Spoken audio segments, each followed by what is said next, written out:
वाहिगुरू जी का खालसा वाहिगुरू जी की फतेह। अस्सलाम वालेकुम आदाब अर्ज महा ਤੁਹਾਡੀ ਹੋਸਟ ਅਨਿਲ ਕੌਰ ਤੇ ਮੈਂ ਟੀਵੀ ਫੋਰ ਦੇ ਸਾਰੇ ਦਰਸ਼ਕਾਂ ਤੇ ਸਰੋਤਿਆਂ ਨੂੰ ਜੀ ਆਇਆਂ ਕਹਿੰਦੀ ਹਾਂ ਪ੍ਰੋਗਰਾਮ ਸੱਚੋ ਸੱਚ ਵਿੱਚ ਜਿਹੜੇ ਇਸ ਪ੍ਰੋਗਰਾਮ ਨਾਲ ਦੇਸ਼ਾਂ ਵਿਦੇਸ਼ਾਂ ਤੋਂ ਜੁੜ ਚੁੱਕੇ ਨੇ।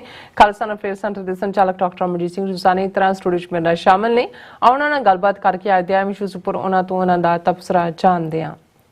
जी डॉक्टर साहब वाहिगुरू जी का खालसा वाहिगुरू जी की फतेह। हाँ जी नीलम कौर जी ਤੁਹਾਨੂੰ भी तो दुनिया भर च बैठे साडे बहुत ही प्यारे सोहने सियाणे टीवी 84 ਦੇ व्यूअर्स ਨੂੰ भी वाहिगुरू जी का खालसा वाहिगुरू जी की फतेह ਤੇ ਸਾਡੇ ਬਹੁਤ ਹੀ ਪਿਆਰੇ ਮੁਸਲਮਾਨ ਭੈਣਾਂ ਭਰਾਵਾਂ ਨੂੰ अस्सलाम वालेकुम। जी डॉक्टर साहब जी आनू प्रोग्राम सच्चो सच विच है बहुत शुक्रिया जी डॉक्टर साहब। आज 28 मार्च 2023 15 चेत नानकशाही संमत 555 ਦਾ ਦਿਨ ਹੈ ਤੇ ਡਾਕਟਰ ਸਾਹਿਬ ਪ੍ਰੋਗਰਾਮ ਸ਼ੁਰੂ ਕਰਨ ਤੋਂ ਪਹਿਲਾਂ ਅਸੀਂ ਦਰਸ਼ਕਾਂ ਤੇ ਸਰੋਤਿਆਂ ਨੂੰ ਹਮੇਸ਼ਾ ਤਰ੍ਹਾਂ ਦਾ ਸੀ ਵਿਊਅਰਸ ਜੇ ਤੁਸੀਂ ਹੱਕ ਸੱਚ ਇਨਸਾਫ ਤੇ ਪੈਰਾ ਦਿੰਦਾ ਇੱਕੋ ਇੱਕ ਚੈਨਲ ਟੀਵੀ 84 ਨੂੰ ਦੇਖਣਾ ਚਾਹੁੰਦੇ ਹੋ ਤਾਂ ਤੁਸੀਂ ਦੇਖ ਸਕਦੇ ਹੋ Spectrum cable RCN cable Bell Fibe cable Canada roku Jadoo box ਸ਼ਾਵਾ ਫੇਸਬੁੱਕ ਟੀਵੀ 84 ਦੇ ਐਪ ਰਾਹੀਂ online streaming and IP box ਤੇ ਤੁਸੀਂ ਟੀਵੀ 84 ਨੂੰ ਦੇਖ ਸਕਦੇ ਹੋ।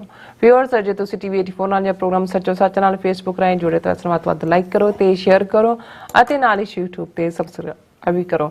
ਇਹ ਵੀ ਦੱਸਿਓ ਕਿ ਤੁਸੀਂ ਟੀਵੀ 84 ਦੇ ਐਪ ਨੂੰ ਐਂਡਰੋਇਡ ਐਂਡ ਐਪ ਸਟੋਰ ਤੇ ਡਾਊਨਲੋਡ ਕਰਕੇ ਜੋ ਟੀਵੀ 84 ਦੀ ਲਾਈਵ ਸਟ੍ਰੀਮ ਹੈ ਉਸ ਨੂੰ ਤੁਸੀਂ 24 ਆਵਰਸ ਦੇਖ ਸਕਦੇ ਹੋ। ਸੋ ਵਿਊਅਰਸ ਪ੍ਰੋਗਰਾਮ ਦੀ ਸ਼ੁਰੂਆਤ ਕਰਨ ਜਾ ਰਹੇ ਹਾਂ ਅੱਜ ਦੀ ਸਪਾਂਸਰਸ਼ਿਪ ਦੇ ਵਾਲੇ ਨਾਲ ਕਿ ਅੱਜ ਦੇ ਪ੍ਰੋਗਰਾਮ ਸੱਚੋ ਸੱਚ ਨੂੰ ਸਪਾਂਸਰ ਕੀਤਾ ਗਿਆ ਹੈ ਟੋਰਾਂਟੋ ਤੋਂ ਵੀਰ ਜਤਿੰਦਰ ਸਿੰਘ ਜੋਰਾ ਵੱਲੋਂ। ਸੋ ਇਹਨਾਂ ਆਪਣੀ ਦੋਤੀ ਸਹਿਜ ਕੌਰ ਅਤੇ ਸਮੂਹ ਪਰਿਵਾਰ ਵੱਲੋਂ ਖਾਲਿਸਤਾਨ ਦੀ ਪ੍ਰਾਪਤੀ ਲਈ ਅਰਦਾਸ ਕੀਤੀ ਹੈ ਅਤੇ ਗੁਰੂ ਮਹਾਰਾਜ ਕਿਰਪਾ ਕਰਨ ਕਿ ਸਾਡਾ ਸੰਘਰਸ਼ ਸਫਲ ਹੋਵੇ ਅਤੇ ਅਸੀਂ ਹੁਕੂਮਤ ਦਾ ਡਰ ਆਪਣੇ ਮਨਾਂ ਵਿੱਚੋਂ ਕੱਢ ਸਕੀਏ। ਨਾਲ ਜੋ ਮਰੀਆਂ ਜ਼ਮੀਰਾਂ ਵਾਲੇ ਸਾਡੇ ਵਿੱਚ ਹਨ ਉਹਨਾਂ ਤੇ ਵੀ ਗੁਰੂ ਸਾਹਿਬ ਰਹਿਮਤ ਕਰਨ। ਸੋ ਸੋਜੀ ਬਖਸ਼ਣ ਟੀਵੀ 84 ਦੀ ਵੱਧ ਤੋਂ ਵੱਧ ਮਦਦ ਕਰੋ। ਸੋ ਅੱਜ ਦੀ ਸਪਾਂਸਰਸ਼ਿਪ ਲਈ ਅਸੀਂ ਵੀਰ ਜਤਿੰਦਰ ਸਿੰਘ ਜੋਰਾਂ ਦਾ ਤਹਿ ਦਿਲ ਤੋਂ ਧੰਨਵਾਦ ਕਰਦੇ ਹਾਂ। ਤੁਹਾਨੂੰ ਵੀ ਅਪੀਲ ਤੇ ਬੇਨਤੀ ਕਰਦੇ ਹਾਂ ਕਿ ਤੁਸੀਂ ਪ੍ਰੋਗਰਾਮ ਸੱਚੋ ਸੱਚ ਨੂੰ ਵੱਧ ਤੋਂ ਵੱਧ ਸਪਾਂਸਰ ਕਰੋ। ਸਪਾਂਸਰਸ਼ਿਪ ਲਈ ਤੁਸੀਂ ਸਾਨੂੰ ਕਾਲ ਕਰ ਸਕਦੇ ਹੋ ਸਾਡੇ ਫੋਨ ਨੰਬਰ ਤੇ 5166191984 ਸੇਮ ਨੰਬਰ ਤੇ WhatsApp ਕਰ ਸਕਦੇ ਹੋ। ਤੁਸੀਂ ਸਾਨੂੰ ਈਮੇਲ ਵੀ ਕਰ ਸਕਦੇ ਹੋ info@tv84.tv ਤੇ। ਸੋ ਵਿਊਅਰਸ ਪਹਿਲੇ ਸੈਗਮੈਂਟ ਦੇ ਵਿੱਚ ਗੱਲਬਾਤ ਕਰਨ ਜਾ ਰਹੇ ਕਿ ਅੱਜ ਅੱਡ ਸਿੱਖ ਜਥੇਬੰਦੀਆਂ ਦੇ ਨੁਮਾਇੰਦੇ ਜਿਹੜੇ ਨੇ ਅਮਰੀਕਾ ਦੇ ambassador at large mister Rashid Hussain ਅਤੇ ਉਹਨਾਂ ਦੀ ਟੀਮ ਨੂੰ ਮਿਲੇ ਨੇ ਔਰ ਯੂਨਾਈਟਿਡ ਨੇਸ਼ਨ ਪਲਾਜ਼ਾ ਵਿੱਚ ਹੋਰ ਐਨਜੀਓਜ਼ ਦੀ ਸ਼ਮੂਲੀਅਤ ਵੀ ਸੀ ਪਰ ਲਗਭਗ 2 ਘੰਟੇ ਦੀ ਵਿਚਾਰ ਚਰਚਾ ਵਿੱਚ ਸਿੱਖ ਮੁੱਦਾ ਹੀ ਹਾਵੀ ਰਿਹਾ ਔਰ ਵਾਇਸਸ ਆਫ ਫਰੀडम ਵੱਲੋਂ ਪੰਜਾਬ ਵਿੱਚ ਚੱਲ ਰਹੀ ਸਿੱਖ ਫੜੋ-ਫੜੀ ਅਤੇ ਪਰਸੀਕਿਊਸ਼ਨ ਸੰਬੰਧੀ ਜਿਹੜਾ 17 ਸਫ਼ਿਆਂ ਦੀ ਇੱਕ ਰਿਪੋਰਟ ਵੀ ਐਂਬੈਸਡਰ ਅਤੇ ਹੋਰ ਐਨਜੀਓਜ਼ ਨੂੰ ਦਿੱਤੀ ਗਈ ਔਰ ਐਂਬੈਸਡਰ ਦਾ ਜਿਹੜਾ ਰੁਖ ਸੀ ਉਹ ਬੜਾ ਹੀ ਹਮਦਰਦੀ ਭਰਿਆ ਸੀ ਔਰ ਉਸ ਵੱਲੋਂ ਭਰੋਸਾ ਦਿਵਾਇਆ ਗਿਆ ਕਿ ਉਹ ਇਸ ਸੰਬੰਧੀ ਉੱਚ ਪੱਧਰੀ ਡਿਪਲੋਮੈਟਿਕ ਦਖਲ ਅੰਦਾਜ਼ੀ ਜਿਹੜੇ ਉਹ ਕਰਨਗੇ। ਸੋ ਇਸ ਬਾਰੇ ਆਪਾਂ ਗੱਲਬਾਤ ਕਰਨ ਜਾ ਰਹੇ ਹਾਂ। ਸੋ ਅਸੀਂ ਚਾਹਾਂਗੇ ਕਿ ਤੁਸੀਂ ਨਾਲ ਇਸੇ ਤਰ੍ਹਾਂ ਬਣੇ ਰਹਿਣਾ। ਦੇਖਣ ਸੁਣਨ ਲਈ ਤੁਹਾਡਾ ਸਭ ਦਾ ਬਹੁਤ ਬਹੁਤ ਸ਼ੁਕਰੀਆ। ਜੀ ਡਾਕਟਰ ਸਾਹਿਬ ਕੀ ਵਿਚਾਰਾਂ ਨੇ? देखो सब तो पहला तो असीं अपने सारे ही दर्शकों का शुक्रिया अदा करते हैं जिहड़े कि वड्डी गिणती दे विच सचो सच प्रोग्राम नाल जुड़दे भी ने जी अपनी इनपुट भी दिंदे ने बहुत सारिਆਂ ਦੇ कमेंट्स भी और लिखतां भी बिल्कुल सानू जिन्हां च काफ़ी नਵੇਂ जुड़े ने इन्हां आलमोस्ट अज 10वां दिन है जी इन्हां 10 दिनां च और यंगस्टर्स और ਅਸੀਂ ਸਮਝਦੇ ਹਾਂ ਕਿ ਸਾਡੇ ਲਈ ਵੀ ਇਹ ਬੜਾ ਜ਼ਰੂਰੀ ਹੁੰਦਾ ਹੈ ਕਿ ਸਾਨੂੰ ਇਹ ਪਤਾ ਲੱਗੇ ਕਿ ਚਾਰ ਚੁਫੇਰੇ ਕੀ ਚੱਲ ਰਿਹਾ ਹੈ। ਬਹੁਤ ਕੁਝ ਤਾਂ ਮੀਡੀਆ ਦੇ ਵਿੱਚ ਹੁੰਦਾ ਹੈ ਲੇਕਿਨ ਇਹ ਸਾਰੇ ਦਾ ਕੀ ਇਫੈਕਟ ਹੈ ਮਾਨਸਿਕਤਾ ਤੇ ਕਿਵੇਂ ਸਿੱਖ ਜ਼ਹਿਨੀਅਤ ਨੂੰ ਇਹ ਪ੍ਰਭਾਵਿਤ ਕਰ ਰਿਹਾ ਹੈ। ਬਿਲਕੁਲ ਔਰ ਬਹੁਤ ਸਾਰੇ ਜਿਹੜੇ ਨੇ ਉਹਨਾਂ ਦਾ ਇਹੀ ਕਹਿਣਾ ਹੈ ਕਿ ਸੱਚੋ ਸੱਚ ਸਾਡੇ ਅੰਦਰ ਇੰਨਾ ਮੋਰਲ ਬੂਸਟਰ ਕਰਦਾ ਹੈ ਕਿ ਜਿਹੜਾ ਸਾਰਾ ਦਿਨ ਮਨ ਉਦਾਸ ਹੁੰਦਾ ਹੈ ਉਹ ਚੜ੍ਹਦੀ ਕਲਾ 'ਚ ਚਲਾ ਜਾਂਦਾ ਹੈ। ਔਰ ਸਾਨੂੰ ਖੁਸ਼ੀ ਹੈ ਕਿ ਸਾਡੇ ਬੋਲ ਜਾਂ ਸਾਡਾ ਇਹ ਪ੍ਰੋਗਰਾਮ ਕਿਸੇ ਦਿਲ ਦੇ ਅੰਦਰ ਖੁਸ਼ੀ ਕਿਸੇ ਬੁੱਲਾਂ ਤੇ ਮੁਸਕਰਾਹਟ ਜਾਂ ਸੁਰਤ ਦੇ ਅੰਦਰ ਚੜ੍ਹਦੀ ਕਲਾ ਤਾਂ ਗੁਰੂ ਨੇ ਬਖਸ਼ਣੀ ਹੁੰਦੀ ਹੈ। ਔਰ ਵੈਸੇ ਵੀ ਟਹਿੰਦੀ ਕਲਾ ਲਫ਼ਜ਼ ਤਾਂ ਸਿੱਖ ਜ਼ਹਿਨੀਅਤ ਦਾ ਨਹੀਂ ਹੈ। ਅੱਜ ਹੀ ਟੋਰਾਂਟੋ ਤੋਂ ਭਾਊ ਸੰਤੋਖ ਸਿੰਘ ਜੀ ਜਿਹੜੇ ਖੁਦ ਵੀ ਬਹੁਤ ਚੰਗੇ ਸ਼ਾਇਰ ਨੇ ਖਾਲਸਾ ਫਰਨੀਚਰ ਉਹ ਸਾਡਾ ਖਾਲਿਸਤਾਨ ਦੀਆਂ ਐਕਟੀਵਿਟੀਜ਼ ਦਾ ਹੈੱਡਕੁਆਰਟਰ ਹੈ। ਸੋ ਉਹਨਾਂ ਨਾਲ ਵੀ ਗੁਫ਼ਤਗੂ ਹੋਈ ਉਹ ਵੀ ਉਦਾਸ ਸਨ ਜੋ ਚੱਲ ਰਿਹਾ ਹੈ ਕਿਉਂਕਿ ਹਰ ਪੰਥ ਨੂੰ ਪਿਆਰ ਕਰਨ ਵਾਲਾ ਤੇ ਗੱਲਬਾਤ ਦੇ ਅਖੀਰ 'ਚ ਉਹਨਾਂ ਨੇ ਕਿਹਾ ਨਹੀਂ ਗੱਲਬਾਤ ਕਰਕੇ ਹੁਣ ਚੜ੍ਹਦੀ ਕਲਾ 'ਚ ਮੈਂ ਕਿਹਾ ਨਹੀਂ ਸਾਨੂੰ ਉਦਾਸੀ ਜਾਂ ਟਹਿੰਦੀ ਕਲਾ ਜਾਂ ਦਿਲਗੀਰੀ ਦੀ ਲੋੜ ਨਹੀਂ ਹੈ। ਪੰਥ ਗੁਰੂ ਦਾ ਹੈ। ਗੁਰੂ ਥਾਪੜਾ ਦੇ ਕੇ ਸੰਤ ਜਰਨੈਲ ਸਿੰਘ ਭਿੰਡਰਾਣਿਆਂ ਨੂੰ ਤੋੜ ਦੇਣ ਕਦੇ ਕੋਈ ਦੀਪ ਸਿੱਧੂ ਆ ਜਾਏ, ਕਦੇ ਕੋਈ ਅੰਮ੍ਰਿਤਪਾਲ ਸਿੰਘ ਜਿਹੜਾ ਹੈ ਉਹ ਆ ਕੇ 10-12 ਜਿਹੜਾ ਹੈ ਉਹ ਮਹੀਨਿਆਂ ਦੇ ਵਿੱਚ ਜਿੰਨੀ ਥਾਂ ਉਹਨਾਂ ਨੇ ਬਣਾਈ ਹੈ, ਕਿਉਂਕਿ ਗੱਲ ਤਾਂ ਗੁਰੂ ਔਰ ਗੁਰੂ ਪੰਥ ਦੀ ਹੈ। ਜਿਹੜਾ ਵੀ ਪੰਥ ਦੇ ਲਈ ਆਵਾਜ਼ ਦੇਗਾ, ਔਰ ਜਿਵੇਂ ਗੁਰੂ ਨਾਨਕ ਸਾਹਿਬ ਦਾ ਫਰਮਾਨ ਹੈ, ਸਦੜਾ ਸੁਣੀਜੈ ਭਾਈ ਜੇ ਕੋ ਬਹਿ ਅਲਾਏ। ਬਿਲਕੁਲ ਸਾਰੇ ਜਿਵੇਂ ਵੀਰ ਜਤਿੰਦਰ ਸਿੰਘ ਜਿਨ੍ਹਾਂ ਨੇ ਆਪਣੀ ਦੋਤੀ ਸਹਿਜ ਕੌਰ ਦੇ ਨਾਂ ਦੇ ਉੱਤੇ ਅੱਜ ਦਾ ਪ੍ਰੋਗਰਾਮ ਸਪਾਂਸਰ ਕੀਤਾ, ਉਹਨਾਂ ਨੇ ਮਰੀਆਂ ਜ਼ਮੀਰਾਂ ਦੀ ਗੱਲ ਕੀਤੀ ਹੈ। ਦੇਖੋ, ਜਿਹਨੂੰ ਤਾਂ ਇਹ ਸਦੜਾ ਸੁਣਦਾ ਉਹ ਤਾਂ ਬੈਠ ਹੀ ਨਹੀਂ ਸਕਦਾ ਘਰੇ।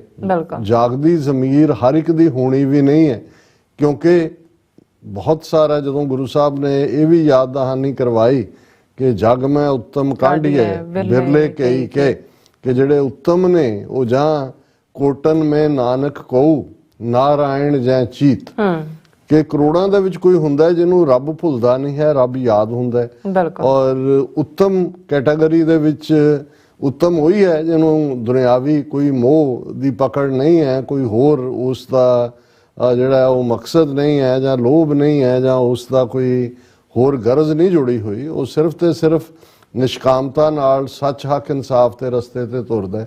ਸੋ ਗੁਰੂ ਹੀ ਰਹਿਮਤ ਕਰਦਾ। ਕਈ ਵਾਰ ਉਹੀ ਮਰੀ ਜ਼ਮੀਰ ਲੈ ਕੇ ਅਸੀਂ ਜੀ ਰਹੇ ਹੁੰਦੇ ਹਾਂ, ਤਾਂ ਫਿਰ ਕੁਛ ਐਸੀ ਕਿਰਪਾ ਸਤਿਗੁਰੂ ਦੀ ਹੁੰਦੀ ਹੈ ਕਿ ਸੁੱਤਿਆਂ ਨੂੰ ਉਠਾ ਦਿੰਦਾ। ਜਿਹੜਾ ਸੁੱਤਿਆਂ ਨੂੰ ਜਗਾਣਾ ਹੈ, ਇਹ ਫਿਜ਼ੀਕਲ ਨੀਂਦ ਦੀ ਗੱਲ ਨਹੀਂ ਹੁੰਦੀ।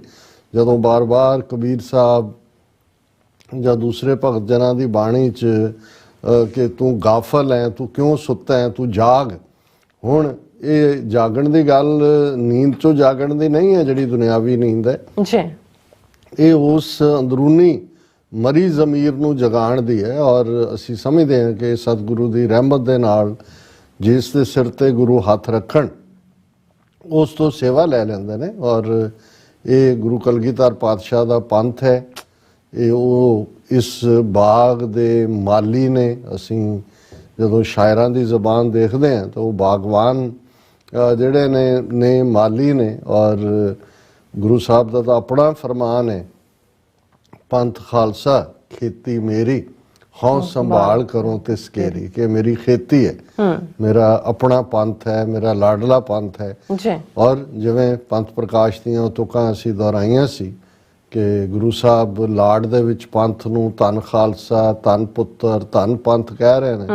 ਔਰ ਖਾਲਸਾ ਜੋਸ਼ 'ਚ ਖਲੋ ਕੇ ਕਹਿੰਦਾ, ਮਹਾਰਾਜ ਸਾਨੂੰ ਕੋਈ ਔਖਾ ਕੰਮ ਦੱਸੋ, ਕੋਈ ਔਖੀ ਟਾਸਕ ਦਿਓ ਸਾਨੂੰ, ਅਸੀਂ ਜਿਹੜਾ ਕਰਨਾ ਸੀ ਤੁਹਾਡੇ ਲਾਡਲੇ।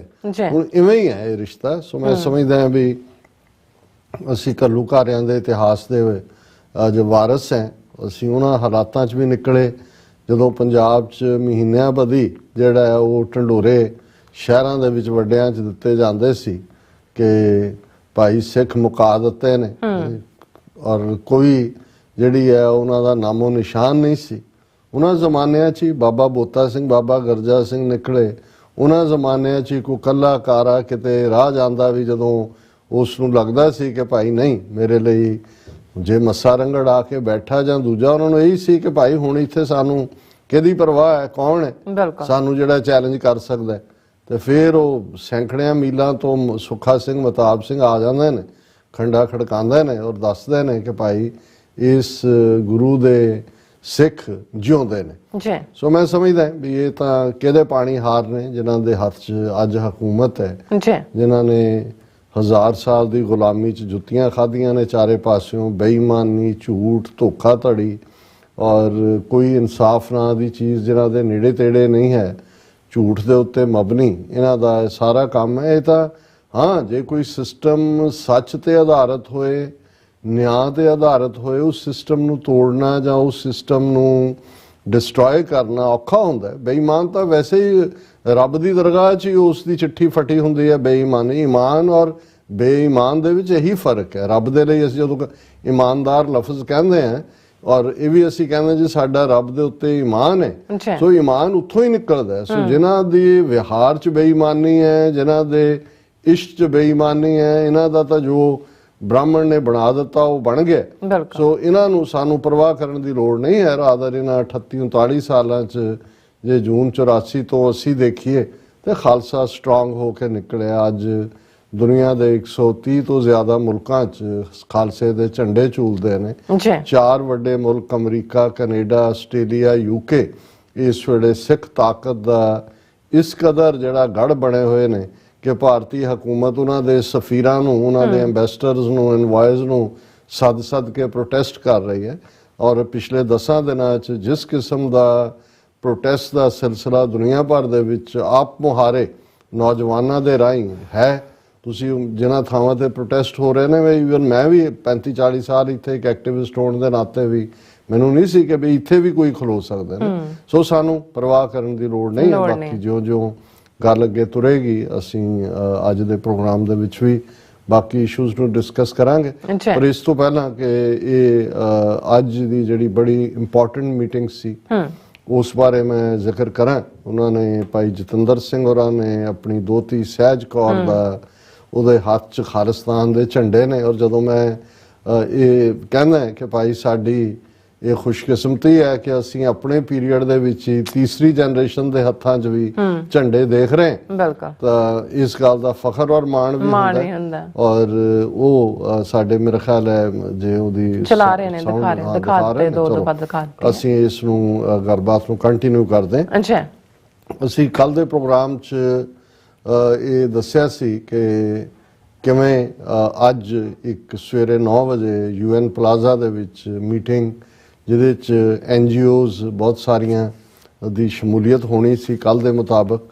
ਔਰ ਉਸ ਦੇ ਵਿੱਚ ਜਿਹੜੇ ਅਮਰੀਕਾ ਦੇ ਐਂਬੈਸਡਰ ਨੇ, ਐਂਬੈਸਡਰ ਐਟ ਲਾਰਜ, ਇਹ ਐਂਬੈਸਡਰ ਐਟ ਲਾਰਜ ਜਿਵੇਂ ਹਾਲਾਂ ਜਦੋਂ ਐਂਬੈਸਡਰ ਲਫ਼ਜ਼ ਇਸਤੇਮਾਲ ਹੁੰਦਾ ਹੈ ਬਹੁਤ ਸਾਰਿਆਂ ਨੂੰ ਹੁੰਦਾ ਹੈ ਕਿ ਵੀ ਜਿਸ ਮੁਲਕ ਦੇ ਵਿੱਚ ਕੋਈ ਹੁੰਦਾ ਹੈ ਭੇਜਿਆ ਜਾਂਦਾ ਉਹ ਐਂਬੈਸਡਰ ਲੱਗਦਾ ਜਾ ਕੇ।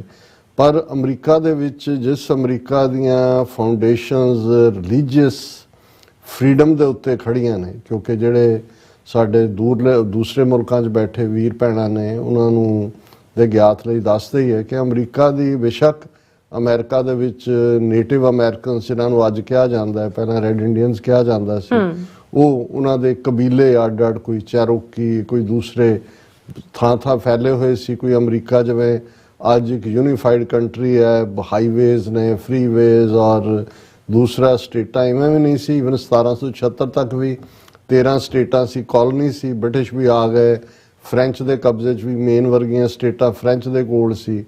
ਔਰ ਉਹ ਸਾਰਾ ਇਸ ਕਿਸਮ ਦਾ ਹੀ ਸੀ, ਕੋਈ ਨਹੀਂ ਸੀ। ਲੇਕਿਨ ਜਦੋਂ ਅਮਰੀਕਾ ਦੇ ਵਿੱਚ ਲੱਭਤ ਤਾਂ ਕੋਲੰਬਸ ਦੇ ਨਾਲ ਹੀ ਹੁੰਦੀ ਹੈ, ਜਿਸ ਨੂੰ 1492 ਔਰ ਉਸ ਪੀਰੀਅਡ 'ਚ 15ਵੀਂ ਸਦੀ 'ਚ ਹੁੰਦੀ ਹੈ। ਪਰ ਜਦੋਂ ਅਮਰੀਕਾ ਦੇ ਵਿੱਚ ਯੂਰਪੀਅਨਸ ਜਾਂ ਖਾਸ ਤੌਰ ਤੇ ਬ੍ਰਿਟਿਸ਼ ਆਉਂਦੇ ਨੇ ਜਿਨ੍ਹਾਂ ਨੂੰ ਪਿਲਗ੍ਰਿਮਸ ਕਿਹਾ ਜਾਂਦਾ ਹੈ, ਅੱਜ ਵੀ ਜਦੋਂ ਮੇ-ਫਲਾਵਰ ਲਫ਼ਜ਼ ਹੁੰਦਾ ਉਹ ਜਹਾਜ਼ ਦਾ ਨਾਂ ਸੀ ਜਿਹਦੇ 'ਚੋਂ ਆਏ ਪਿਲਗ੍ਰਿਮ ਕਰਕੇ। ਔਰ ਉਹ ਵੀ ਪਿਲਗ੍ਰਿਮ ਸੀ ਕਿਉਂ ਜਿਹੜੇ ਕਿ ਜਦ ਤੁਸੀਂ ਇਹਨਾਂ ਦੀ ਬਹੁਤ ਵਾਰ ਸਾਨੂੰ ਲੱਗਦਾ ਹੁੰਦਾ ਕਿ ਜੀ ਸਾਡੇ ਖਿੱਤੇ ਦੇ ਵਿੱਚ ਹੀ ਫਿਰਕੂ ਮਾਹੌਲ ਪਹਿਲਾਂ ਸੀ ਜਾਂ ਅੱਜ ਬਣਾ ਦਿੱਤਾ ਹਿੰਦੂ ਤਵੀਆਂ ਨੇ ਜਾਂ ਕਿਵੇਂ। ਯੂਰਪ ਦੀ ਹਿਸਟਰੀ ਵੀ ਵਿਦਨ ਕ੍ਰਿਸਚੀਅਨਿਟੀ ਵੀ ਆਫ ਬਲੱਡ ਸ਼ੈਡ ਰਹੀ ਹੈ।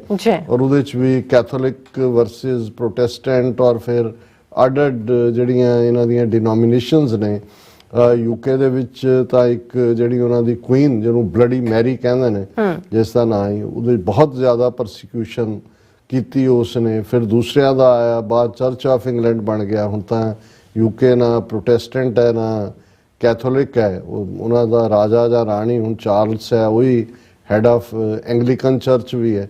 ਲੇਕਿਨ ਇਹ ਉਹ ਪੀਰੀਅਡ ਸੀ ਕਿ ਜਦੋਂ ਪਿਲਗ੍ਰਿਮਸ ਜਦੋਂ ਆਏ ਨੇ, ਪਿਲਗ੍ਰਿਮ ਇਸੇ ਲਈ ਸੀ ਉਹ ਯਾਤਰਾ, ਉਹਨਾਂ ਨੂੰ ਉੱਥੇ ਤਾਂ ਢੋਈ ਨਹੀਂ ਸੀ। ਔਰ ਇਹ ਦੋਵੇਂ ਪਾਸੇ ਚੱਲ ਰਹੀ ਸੀ ਪਰਸੀਕਿਊਸ਼ਨ। ਦੂਸਰੇ ਪਾਸੇ ਕੈਥੋਲਿਕਸ ਦੇ ਵਿੱਚ ਵੀ ਆਪਣਾ ਇੱਕ ਪਾਰਟ ਸੀ ਕਿ ਭਾਈ ਬਰਨਿੰਗ ਐਟ ਦਾ ਸਟੇਕ, ਕਿ ਜਿਹੜਾ ਉਹਨਾਂ ਦੀਆਂ ਟੀਚਿੰਗ ਨਾਲ ਕਨਫਾਈਨ ਨਹੀਂ ਕਰਦਾ, ਉਹਨੂੰ ਕਹਿ ਦੇਣਾ ਕਿ ਜੀ ਇਹ ਵਿਚ ਕਰਾਫਟ ਕਰਦਾ ਹੈ, ਭੂਤ ਭੂਤਣੀਆਂ ਜਾਦੂ ਟੂਣੇ ਜਿਵੇਂ ਸਾਡੇ ਨੇ, ਤਾਂ ਉਹਨੂੰ ਜਿਉਂਦੇ ਸਾੜ ਦਿੰਦੇ ਸੀ।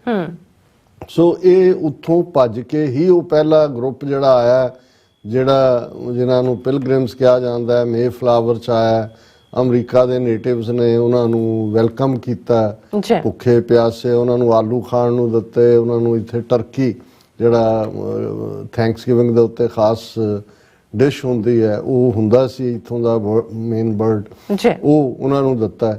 ਔਰ ਵੈਸੇ ਥੈਂਕਸਗਿਵਿੰਗ ਦੀ ਸ਼ੁਰੂਆਤ ਐਵੇਂ ਹੀ ਹੋਈ ਕਿ ਭਾਈ ਤੁਸੀਂ ਥੈਂਕ ਯੂ ਕਹੇ, ਵੱਖਰੀ ਗੱਲ ਹੈ ਵੀ ਇੱਥੋਂ ਵਾਲਿਆਂ ਨੇ ਵੀ ਪਿਲਗ੍ਰਿਮ ਜਦੋਂ ਮਾਲਕ ਬਣ ਬੈਠੇ ਤਾਂ ਫਿਰ ਜਿਹੜਾ ਹੱਥ ਦੇਣ ਵਾਲਾ ਸੀ ਉਹਦਾ ਹੀ ਉਹ ਕੀ ਹਸ਼ਰ ਕੀਤਾ, ਉਹ ਇੱਕ ਵੱਖਰੀ ਕਹਾਣੀ ਹੈ। ਸੋ ਇੱਕ ਪਾਸੇ ਜਦੋਂ ਥੈਂਕਸ ਗਿਵਿੰਗ ਡੇ ਮਨਾਇਆ ਜਾ ਰਿਹਾ ਹੁੰਦਾ, ਜਿਹਨੂੰ ਪਹਿਲਾਂ ਕੋਲੰਬਸ ਡੇ ਵੀ ਕਹਿੰਦੇ, ਕੋਲੰਬਸ ਡੇ ਤਾਂ ਖਤਮ ਕਰਤਾ ਤੇ ਉਦੋਂ ਉਹ ਜਿਹੜਾ ਅਕਿਰਤ ਘਣਤਾ ਦਿਵਸ ਮਨਾ ਰਹੇ ਹੁੰਦੇ ਨੇ, ਜਿਵੇਂ ਅਸੀਂ 26 ਜਨਵਰੀ 1950 ਹੋਏ ਜਾਂ 15 ਅਗਸਤ 1947 ਜਦੋਂ ਇਹ ਮਨਾਉਂਦੇ ਨੇ, ਅਸੀਂ ਤਾਂ ਉਹਨੂੰ ਵਿਸਾਖਾ ਦਿਵਸ ਮਨਾ ਰਹੇ ਹੁੰਦੇ।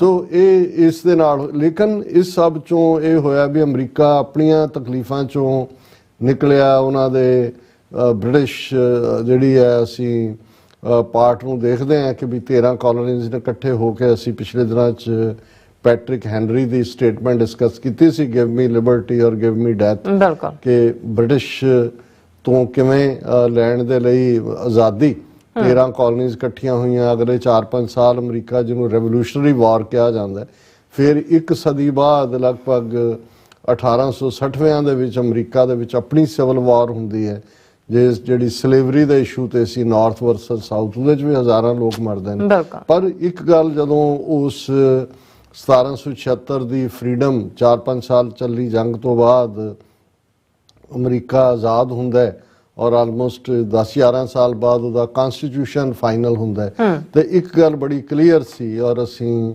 ਇਸ ਹਵਾਲੇ ਨਾਲ ਹੀ ਗੱਲ ਕਰਾਂਗੇ ਕਿ ਭਾਈ ਜਦੋਂ ਅਮਰੀਕਾ ਦੇ ਨਿਸ਼ਾਨੇ ਲਿਬਰਟੀ, ਜਸਟਿਸ ਇਹ ਕਿਹਾ ਜਾਂਦਾ ਹੈ, freedom from religious persecution, ideas, ਔਰ ਅਮਰੀਕਨ ਸਟੇਟ ਦਾ ਕਨਸਟੀਟਿਊਸ਼ਨ ਬੜਾ ਕਲੀਅਰਲੀ ਚਰਚ ਔਰ ਸਟੇਟ ਨੂੰ ਸੈਪਰੇਟ ਕਰਦਾ ਹੈ ਕਿ ਦੋਵੇਂ ਅੱਡ ਨੇ।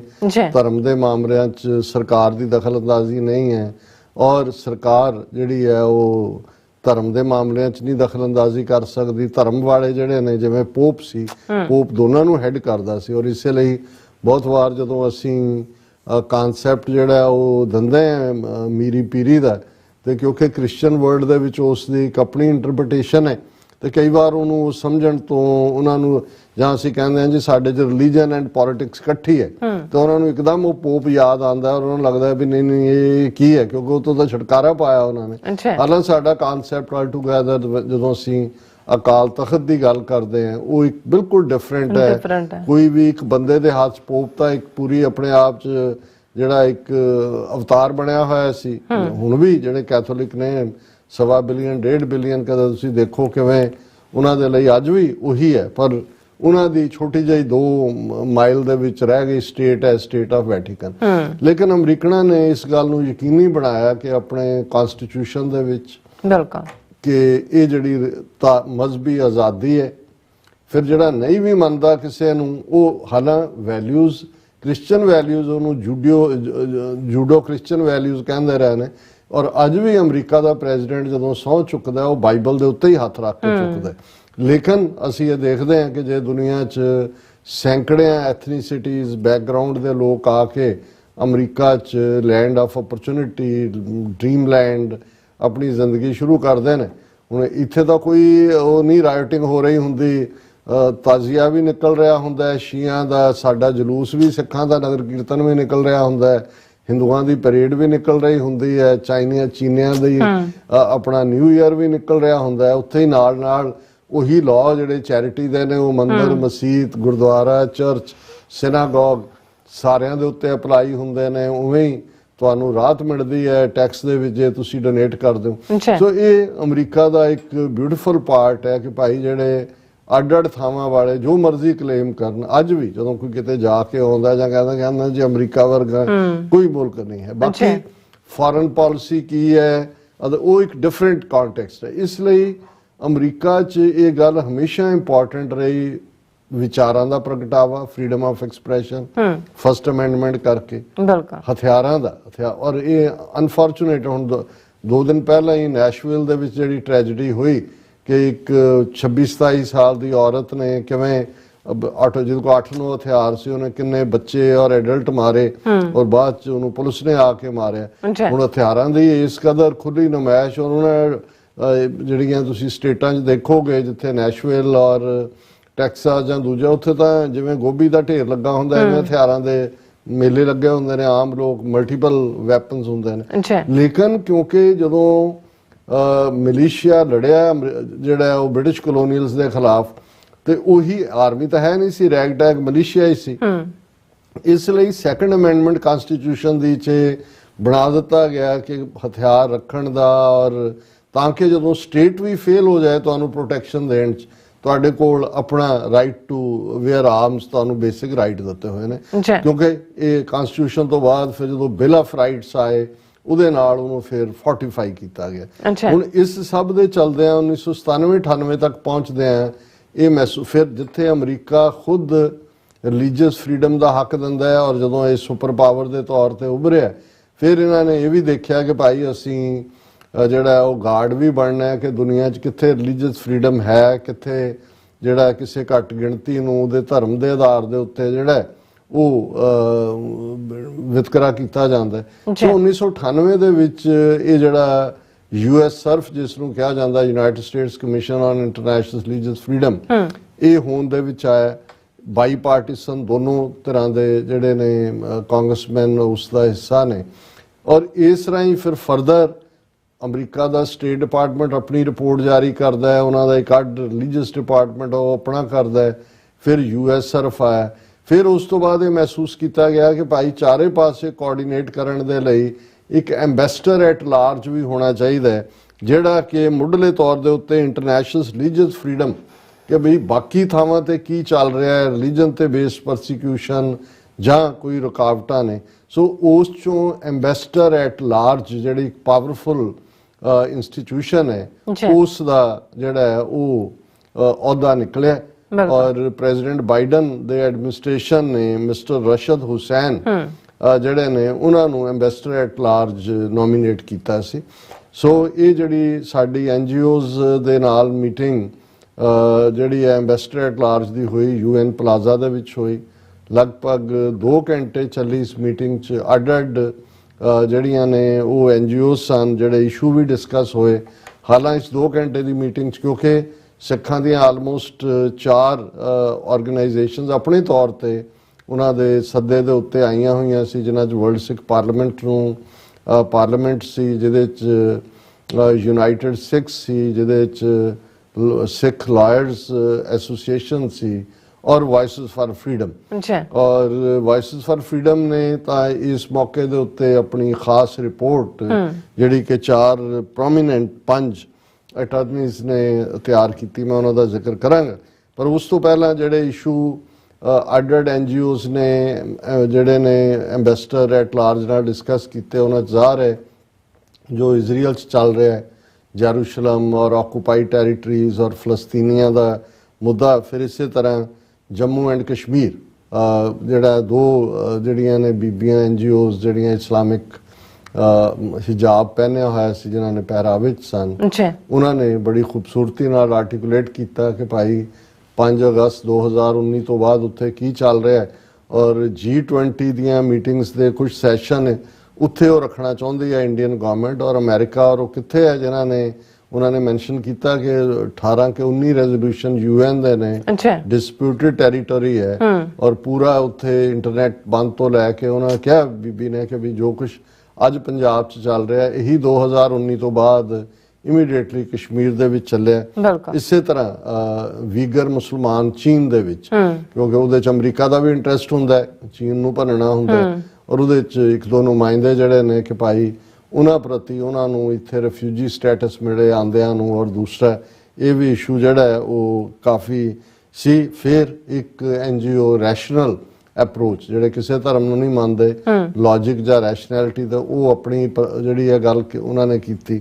ਔਰ ਇਸੇ ਤਰ੍ਹਾਂ ਜਿਹੜਾ ਇੱਕ ਵੱਡਾ ਫਿਕਰ ਵਾਲੇ ਪਾਰਟ ਸੀ ਜਿਹਨੂੰ ਅੱਡ-ਅੱਡ NGOs ਨੇ ਚੁੱਕਿਆ, ਔਰ ਦਰਸ਼ਕ ਬੈਕਗ੍ਰਾਉਂਡ ਦੇ ਵਿੱਚ ਪਿਕਚਰਸ ਦੇਖ ਰਹੇ ਨੇ ਕਿ ਰਾਈਜ਼ ਆਫ ਫਾਸ਼ਿਜ਼ਮ ਐਂਡ ਅਥੋਰੀਟੇਰੀਅਨਿਜ਼ਮ, ਕਿ ਭਾਈ ਕਿਵੇਂ ਦੁਨੀਆ ਦੇ ਵਿੱਚ ਭਾਵੇਂ ਜਮਹੂਰੀਅਤ ਦੇ ਨਾਂ ਥੱਲੇ ਹੀ ਸਹੀ ਉੱਥੇ ਕਿਵੇਂ ਉਹ ਭਾਵੇਂ ਯੂਰਪ ਹੋਏ, ਇੰਡੀਆ ਹੋਏ, ਔਰ ਅਮਰੀਕਾ 'ਚ ਵੀ ਅਸੀਂ ਟਰੰਪ ਈਰਾ 'ਚ ਦੇਖਿਆ ਕਿ ਕਿਵੇਂ ਇਹ ਰਾਈਜ਼ ਆਫ ਫਾਸ਼ਿਜ਼ਮ ਐਂਡ ਅਥੋਰੀਟੇਰੀਅਨਿਜ਼ਮ ਹੈ। ਔਰ ਫਿਰ ਜਿਵੇਂ ਸੋਸ਼ਲ ਮੀਡੀਆ ਬੇਸ਼ੱਕ ਇੱਕ ਪਾਵਰਫੁਲ ਟੂਲ ਹੈ, ਲੇਕਿਨ ਖਾਸ ਤੌਰ ਤੇ ਜਦੋਂ ਇਹ ਇਸ਼ੂ ਉਠਾਇਆ ਗਿਆ ਸਿੱਖ ਨੁਮਾਇੰਦਿਆਂ ਵੱਲੋਂ ਕਿ ਭਾਈ ਉੱਥੇ ਜਿਸ ਅੰਦਾਜ਼ 'ਚ ਟਵਿੱਟਰ ਦੇ ਉੱਤੇ ਟਵਿੱਟਰ ਹੈਂਡਲਸ ਦੇ ਪਾਬੰਦੀ, ਬਲੌਕ ਕਰਨ ਦੀ ਲਾਈਨ ਹੈ ਵੀ ਅਸੀਂ ਅਮਰੀਕਾ 'ਚ ਬੈਠੇ ਹਾਂ, ਜੀ ਟਵਿੱਟਰ ਔਰ ਮਲਕੀਅਤ ਇੱਥੇ ਹੈ, ਔਰ ਉਹਦੇ 'ਚ ਉਹਨਾਂ ਨੇ ਕਿਹਾ ਕਿ ਜੀ ਇਹ ਬੇਸ਼ੱਕ ਅਮਰੀਕਾ 'ਚ ਨੇ, ਪ੍ਰਾਈਵੇਟ ਅਦਾਰੇ ਨੇ, ਔਰ ਇਹ ਕਿਉਂਕਿ ਜਦੋਂ ਇਹ ਫਾਈਨੈਂਸ਼ੀਅਲੀ ਇਹਨਾਂ ਦਾ ਗੇਨ ਕਰਨਾ ਇਹਨਾਂ ਦਾ ਮਕਸਦ ਹੈ, ਇਹ ਜਦੋਂ ਕਿਸੇ ਮੁਲਕ ਦੇ ਨਾਲ ਡੀਲ ਬਣਾਉਂਦੇ ਨੇ ਜਾਂ ਡੀਲ ਕਰਦੇ ਨੇ ਤਾਂ ਇਹਨਾਂ ਨੂੰ ਆਪਣੀ ਮਾਰਕੀਟ ਨਜ਼ਰ ਆ ਰਹੀ ਹੁੰਦੀ ਹੈ, ਤੇ ਗਵਰਨਮੈਂਟ ਜਦੋਂ ਕਹਿੰਦੀ ਹੈ ਵੀ ਆਹ ਅਕਾਊਂਟ ਜਿਹੜੇ ਨੇ ਅਨਵਾਂਟਡ ਨੇ ਤੇ ਉਹ ਉਹਨਾਂ ਨੂੰ ਕਰ ਦਿੰਦੇ ਨੇ ਵੀ ਉਹਦੇ 'ਚ ਸਾਡੀ ਇੰਟਰਫੇਰੈਂਸ ਨਹੀਂ ਹੁੰਦੀ ਜਾਂ ਦੂਸਰਾ, ਕਿਉਂਕਿ ਉਹਨਾਂ ਨੂੰ ਪੂਰੇ ਵੇਰਵੇ ਨਾਲ ਦੱਸਿਆ ਗਿਆ ਕਿ ਭਾਈ ਕਿੰਨੇ ਪ੍ਰੋਮੀਨੈਂਟ ਲੋਕਾਂ ਦੇ ਵੀ ਈਵਨ ਜਿਹਨਾਂ 'ਚ ਅਮਰੀਕਾ ਦੇ ਜਾਂ ਕੈਨੇਡਾ ਦੇ ਲਾਅ ਮੇਕਰ ਨੇ ਉਹਨਾਂ ਦੇ ਟਵੀਟ ਜਿਹੜੇ ਨੇ ਉਹ ਬਲੌਕ ਕੀਤੇ ਗਏ ਨੇ। ਸੋ ਇਹ ਸਾਰੇ ਜਿਹੜੇ ਨੇ ਅੱਡ-ਅੱਡ ਇਸ਼ੂਜ਼ ਦੇ ਉੱਤੇ ਗੱਲ ਹੋਈ, ਔਰ ਇਸ ਮੀਟਿੰਗ ਨੂੰ ਆਰਗੇਨਾਈਜ਼ ਕਰਨ 'ਚ ਜਿਹੜੀ NGO the committee on freedom of religion ਔਰ ਬਿਲੀਫ ਤੇ UN ਆਫਿਸ ਵੱਲੋਂ ਇਹ ਜਿਹੜਾ ਬਹਾਈ ਕਮੇਟੀ ਦਾ ਇੱਕ ਇਹ ਬੇਸਿਕ ਹੈ UN ਪਲਾਜ਼ਾ 'ਚ, ਇਹਨਾਂ ਨੇ ਸਭ ਨੇ ਇਸ ਦੇ ਉੱਤੇ ਕੀਤਾ। ਜਿਹੜਾ ਬਿਗਨਿੰਗ ਦੇ ਵਿੱਚ ਹੀ ਜਦੋਂ ਇਹ ਕਾਨਫਰੰਸ ਦੀ ਸ਼ੁਰੂਆਤ ਹੋਈ, ਹਾਲਾਂ ਇਹ ਸਾਰੀ ਔਨ ਰਿਕਾਰਡ ਕੀਤੀ ਗਈ, ਲੇਕਿਨ ਐਂਡ ਦੇ ਵਿੱਚ ਇਹ ਕੰਸੈਂਸਸ ਬਣੀ ਜਿਹੜੇ ਆਰਗੇਨਾਈਜ਼ਰ ਸੀ ਉਹਨਾਂ ਵੱਲੋਂ ਵੀ ਔਰ ਐਂਬੈਸਡਰ ਵੱਲੋਂ ਵੀ ਕਿ ਬਹੁਤ ਵਾਰ ਜਿਹੜੇ ਕਮੈਂਟ ਕੀਤੇ ਜਾਂਦੇ ਨੇ ਉਹਨਾਂ ਨੂੰ ਆਊਟ ਆਫ ਕੰਟੈਕਸਟ ਕੋਟ ਕੀਤਾ ਜਾਂਦਾ ਹੈ, ਇਸ ਲਈ ਇਸ ਫੰਕਸ਼ਨ ਦੀਆਂ ਪਿਕਚਰਸ ਦਿਖਾਈਆਂ ਜਾ ਸਕਦੀਆਂ, ਉਸ ਦੀ ਵੀਡੀਓ ਰਿਕਾਰਡਿੰਗ ਪਬਲਿਕ ਨਹੀਂ ਕੀਤੀ ਜਾ ਸਕਦੀ। ਉਹ ਫॉर ਪਰਸਨਸ ਹੈ ਜਿਹਨਾਂ NGOs ਨੇ ਕੀਤਾ, ਸੋ ਅਸੀਂ ਉਸ ਨੇਮ ਦੀ ਪਾਲਣਾ ਕਰਦੇ ਹਾਂ। ਅਸੀਂ ਜਿਹੜਾ ਕਿਉਂਕਿ ਮੈਂ 3-4 ਵਾਰ ਜਿਹੜਾ ਆਪਣੀ ਇੰਟਰਪਟ ਕੀਤਾ, ਪਹਿਲਾ ਸਟੇਜ ਤਾਂ ਮੈਂ ਆਪਣਾ ਨੁਕਤਾ ਦਿੱਤਾ ਔਰ ਬਿਗਨਿੰਗ ਦੇ ਵਿੱਚ ਹੀ ਉਹ ਆ ਗਿਆ, ਔਰ ਇਹੀ ਉਹਨੂੰ ਅਸੀਂ ਟੁਵਰਡਸ ਦਾ end of this segment 3 minute ਦਾ ਹੈ ਦਿਆਂਗੇ। ਹਾਲਾਂ ਉਸ ਤੋਂ ਬਾਅਦ 3-4 ਮੌਕਿਆਂ ਦੇ ਉੱਤੇ ਜਦੋਂ ਬਾਕੀਆਂ ਦੀ ਪ੍ਰੈਜੈਂਟੇਸ਼ਨ ਹੋ ਰਹੀ ਸੀ ਮੈਂ ਇੰਟਰਵੀਨ ਕੀਤਾ, ਔਰ ਇਸ ਦਾ ਨਤੀਜਾ ਇਹ ਸੀ ਕਿ ਜਿਉਂ ਹੀ ਇਹ ਕਾਨਫਰੰਸ ਖਤਮ ਹੋਈ, ਐਂਬੈਸਡਰ ਤਾਂ ਪ੍ਰਭਾਵਿਤ ਹੈ ਹੀ ਸਨ, ਬਾਕੀ NGOs ਵਾਲਿਆਂ ਨੇ ਵੀ ਆ ਕੇ ਜਿਹੜਾ ਉਹ ਬਹੁਤ ਹਮਦਰਦੀ ਦਾ ਇਜ਼ਹਾਰ ਕੀਤਾ ਕਿ ਜੋ ਸਿੱਖਾਂ ਦੇ ਨਾਲ ਹੋ ਰਿਹਾ, ਕਰੰਟ ਪੰਜਾਬ 'ਚ ਹੋ ਰਿਹਾ, ਔਰ ਫੈਕਟਸ ਦੇ ਬੇਸਡ। ਔਰ ਸਾਡੇ ਕੋਲ ਕਿਉਂਕਿ ਵੌਇਸਿਸ ਫਾਰ ਫਰੀडम ਨੇ ਜਿਹੜੀ ਰਿਪੋਰਟ, ਫੈਕਟ ਫਾਈਂਡਿੰਗ ਰਿਪੋਰਟ ਜਿਹੜੀ ਹੈ human rights crisis in Punjab India March 18 2023 to present, ਮਤਲਬ ਪਿਛਲੇ 9 ਦਿਨ ਦੇ ਵਿੱਚ ਪੰਜਾਬ ਦੇ ਵਿੱਚ ਕੀ ਹੋਇਆ, ਇਸ ਤੇ ਬੇਸਡ 17 ਸਫ਼ੇ ਦੀ ਰਿਪੋਰਟ, ਜਿਸ ਨੂੰ ਤਿਆਰ ਵੀ ਕੀਤਾ ਜਿਨ੍ਹਾਂ ਨੇ ਡਾਕਟਰ ਹੈਨਕ ਗੈਬੀਸਾ, ਇਹ LLM JST ਨੇ, ਇੰਟਰਨੈਸ਼ਨਲ ਲੀਗਲ ਐਡਵਾਈਜ਼ਰ ਮਿਸ਼ੀਗਨ ਤੋਂ, ਇਹ ਮਿਸ਼ੀਗਨ ਤੋਂ ਫਲਾਈ ਕਰਕੇ ਵੀ ਆਏ ਹੋਏ ਸੀ, ਔਰ advocate Gurmohan Pal Singh LLB MA senior program officer ਨੇ VFF ਵੌਇਸਿਸ ਫਾਰ ਫਰੀडम ਦੇ Ludhiana based, advocate Simranjeet Singh LLB senior legal counsel VFF Chandigarh, attorney Jaspreet Kaur director Voices for Freedom New York, advocate Jaspal Singh Manjhpur senior adviser Chandigarh India.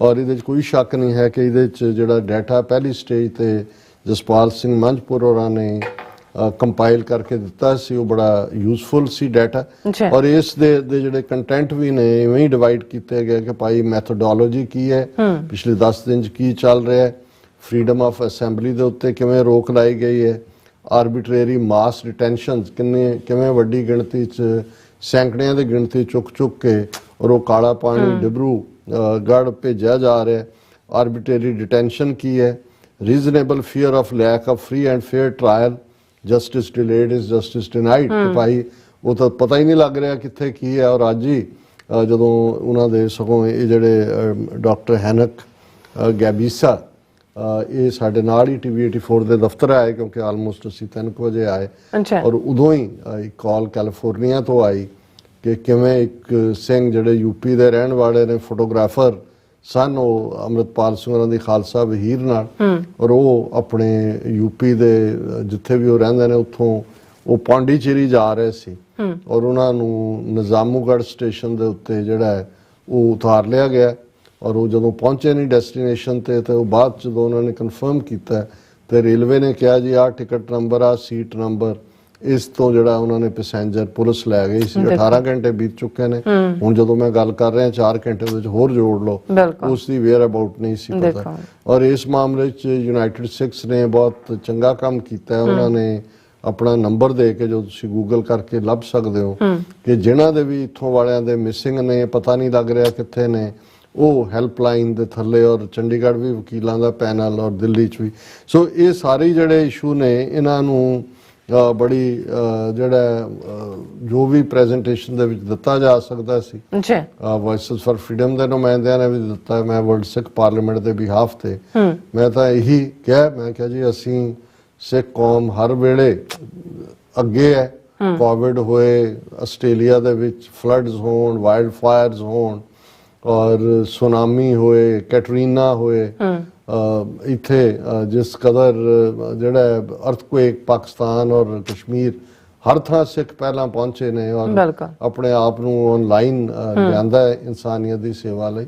ਅਸੀਂ ਕਿਹਾ ਵੀ ਅਸੀਂ ਤਾਂ ਇਹ ਤੁਹਾਨੂੰ ਆਪਣੀ ਪੀੜ ਦੱਸਣ ਆਏ ਕਿ ਸਾਡੀ ਪੰਜਾਬ ਦੀ ਧਰਤੀ ਤੋਂ ਅੱਜ ਮੇਰੇ ਲੋਕ, ਮੇਰਾ ਸੂਬਾ ਜਿਹੜਾ ਉਹ ਦੁਬਾਰਾ ਲਹੂ ਰੋਹਾਨ ਉਹਨੂੰ ਕੀਤਾ ਜਾ ਰਿਹਾ।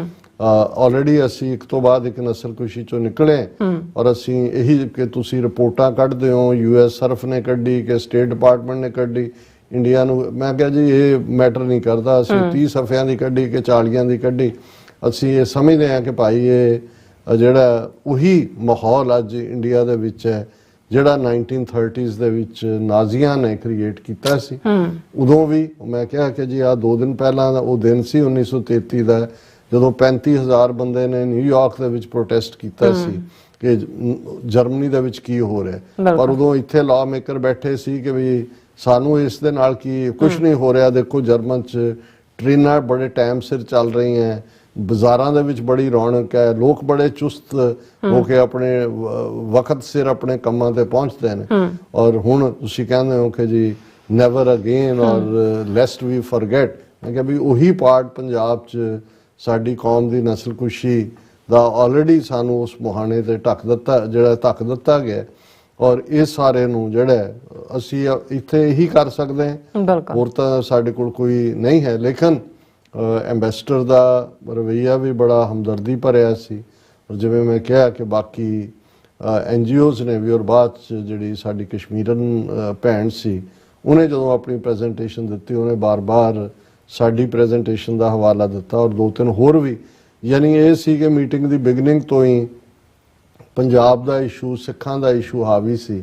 ਔਰ ਉਹੀ ਲਗਾਤਾਰਤਾ ਦੇ ਨਾਲ ਬਾਅਦ ਦੇ ਵਿੱਚ 1-to-1 ਵੀ ਐਂਬੈਸਡਰ ਦੇ ਨਾਲ ਗੱਲਬਾਤ ਦਾ ਮੌਕਾ ਬਣਿਆ। ਔਰ ਉਹ ਅਸੀਂ ਨਹੀਂ ਦੱਸ ਸਕਦੇ, ਪਰ ਅਸੀਂ ਮਹਿਸੂਸ ਕਰਦੇ ਹਾਂ ਕਿ ਭਾਈ ਜਿਹੜਾ ਵੀ ਜ਼ਮੀਰ ਰੱਖਣ ਵਾਲਾ ਬੰਦਾ ਹੈ ਉਸ ਨੂੰ ਇਹ ਬਿਲਕੁਲ ਹੈ ਕਿ ਭਾਈ ਕੀ ਚੱਲ ਰਿਹਾ ਹੈ, ਕੀ ਹੋ ਰਿਹਾ ਹੈ ਇੰਡੀਆ ਡੈਮੋਕ੍ਰੇਸੀ ਦੇ ਨਾਂ ਥੱਲੇ ਕਿਵੇਂ ਜਿਹੜਾ ਮੈਂ ਕਿਹਾ ਜੀ ਇਹ ਅੱਗੇ ਪਹਿਲਾਂ ਕਹਿੰਦੇ ਸੀ ਲਾਰਜੈਸਟ ਡੈਮੋਕ੍ਰੇਸੀ ਇਨ ਦਾ ਵਰਲਡ, ਹੁਣ G20 ਹੋ ਰਿਹਾ। ਹੁਣ ਮੈਂ ਕਿਹਾ ਵੱਡੇ ਬੈਨਰ ਮਗਰ ਲਾਏ ਨੇ ਮਦਰ ਆਫ ਆਲ ਡੈਮੋਕ੍ਰੇਸੀਜ਼। ਮੈਂ ਕਿਹਾ ਜੇ ਇਹੀ ਮਦਰ ਆਫ ਆਲ ਡੈਮੋਕ੍ਰੇਸੀਜ਼ ਹੈ ਤੇ ਫਿਰ ਅਥੋਰੀਟੇਰੀਅਨਿਜ਼ਮ, ਫਾਸ਼ਿਜ਼ਮ, ਕਮਿਊਨਿਜ਼ਮ, ਡਿਕਟੇਟਰਸ਼ਿਪ 'ਚ ਕੀ ਫਰਕ ਹੈ। ਕਨਕਲੂਜਨ ਦੇ ਵਿੱਚ ਆਪਣੀ ਟੈਕਨੀਕਲ ਟੀਮ ਨੂੰ ਕਹਾਂਗਾ ਕਿ ਇੱਕ ਕਲਿੱਪ ਜਿਹੜਾ ਸ਼ਾਇਦ 2-2.5 ਮਿੰਟ ਦਾ ਹੈਗਾ ਜੀ ਉਹ ਦਿਖਾ ਦੇਣ। ਹਾਂਜੀ।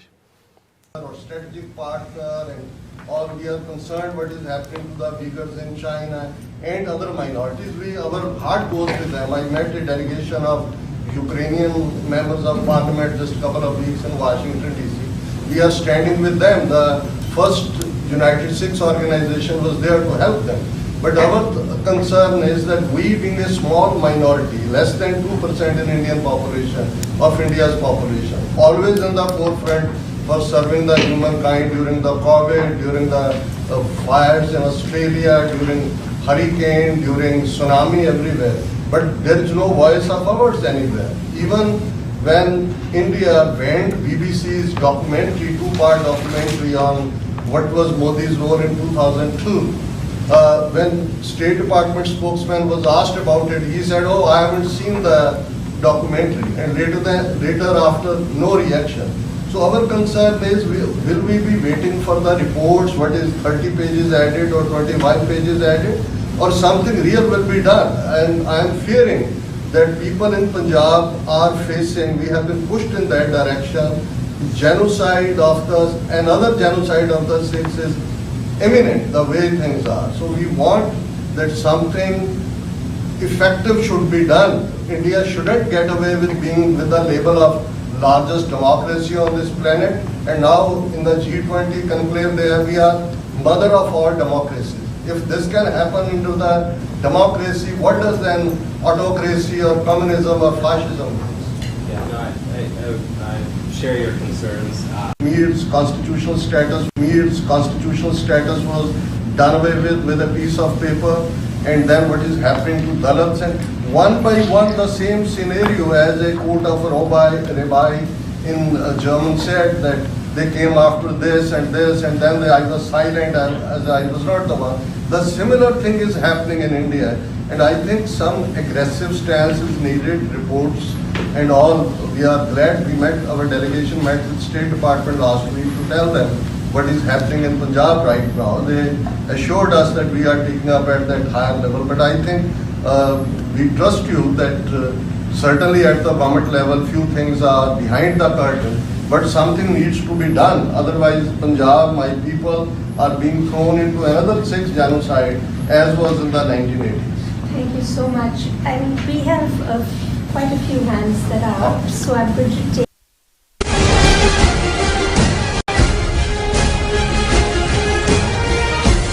ਕੀ ਤੁਸੀਂ ਰੋਜ਼ਾਨਾ ਕੰਮ ਤੇ ਆਪਣਾ ਵਧੇਰੇ ਸਮਾਂ ਬਿਤਾਉਣ ਤੋਂ ਪਰੇਸ਼ਾਨ ਹੋ? ਆਪਣੀ ਪੂੰਜੀ ਨੂੰ ਕੰਮ ਤੇ ਲਗਾਓ, ਸਾਡੇ ਨਾਲ ਇਨਵੈਸਟ ਕਰੋ। ਅਸੀਂ ਤੁਹਾਡੀ ਪੂੰਜੀ ਤੋਂ ਤੁਹਾਡੇ ਲਈ ਵਧੇਰੇ ਪੈਸੇ ਬਣਾ ਸਕਦੇ ਹਾਂ। ਅਸੀਂ ਪ੍ਰਾਈਵੇਟ ਇਕੁਇਟੀ ਇਨਵੈਸਟਮੈਂਟ ਫਰਮ ਹਾਂ ਤੇ ਕਮਰਸ਼ੀਅਲ ਰੀਅਲ ਏਸਟੇਟ ਵਿੱਚ ਮਾਹਿਰ ਹਾਂ। Property management, leasing, asset management, commercial real estate investment ਵਿੱਚ ਸਾਰੀਆਂ ਸੇਵਾਵਾਂ ਲਈ ਅਮਰੀਕਾ ਭਰ ਵਿੱਚੋਂ ਤੁਸੀਂ ਸਾਡੇ ਤੱਕ ਪਹੁੰਚ ਕਰ ਸਕਦੇ ਹੋ। ਆਜ਼ਾਦ ਕਮਰਸ਼ੀਅਲ ਰੀਅਲਟੀ ਸਰਵਿਸਿਜ਼ ਤੇ Azad family trust 701 North Port Oak Road, suite number 204, Houston, Texas. ਤੁਸੀਂ ਸਾਨੂੰ ਸਾਡੇ ਫੋਨ ਨੰਬਰ 7136861277 ਤੇ ਵੀ ਸੰਪਰਕ ਕਰ ਸਕਦੇ ਹੋ। Azad commercial realty services. Signature truck service route 81 ਉੱਤੇ ਐਗਜ਼ਿਟ 235 ਤੇ ਟਰੱਕਰ ਵੀਰਾਂ ਲਈ 24 ਘੰਟੇ ਰੋਡ ਸਰਵਿਸ ਦੀ ਸੁਵਿਧਾ ਮੌਜੂਦ।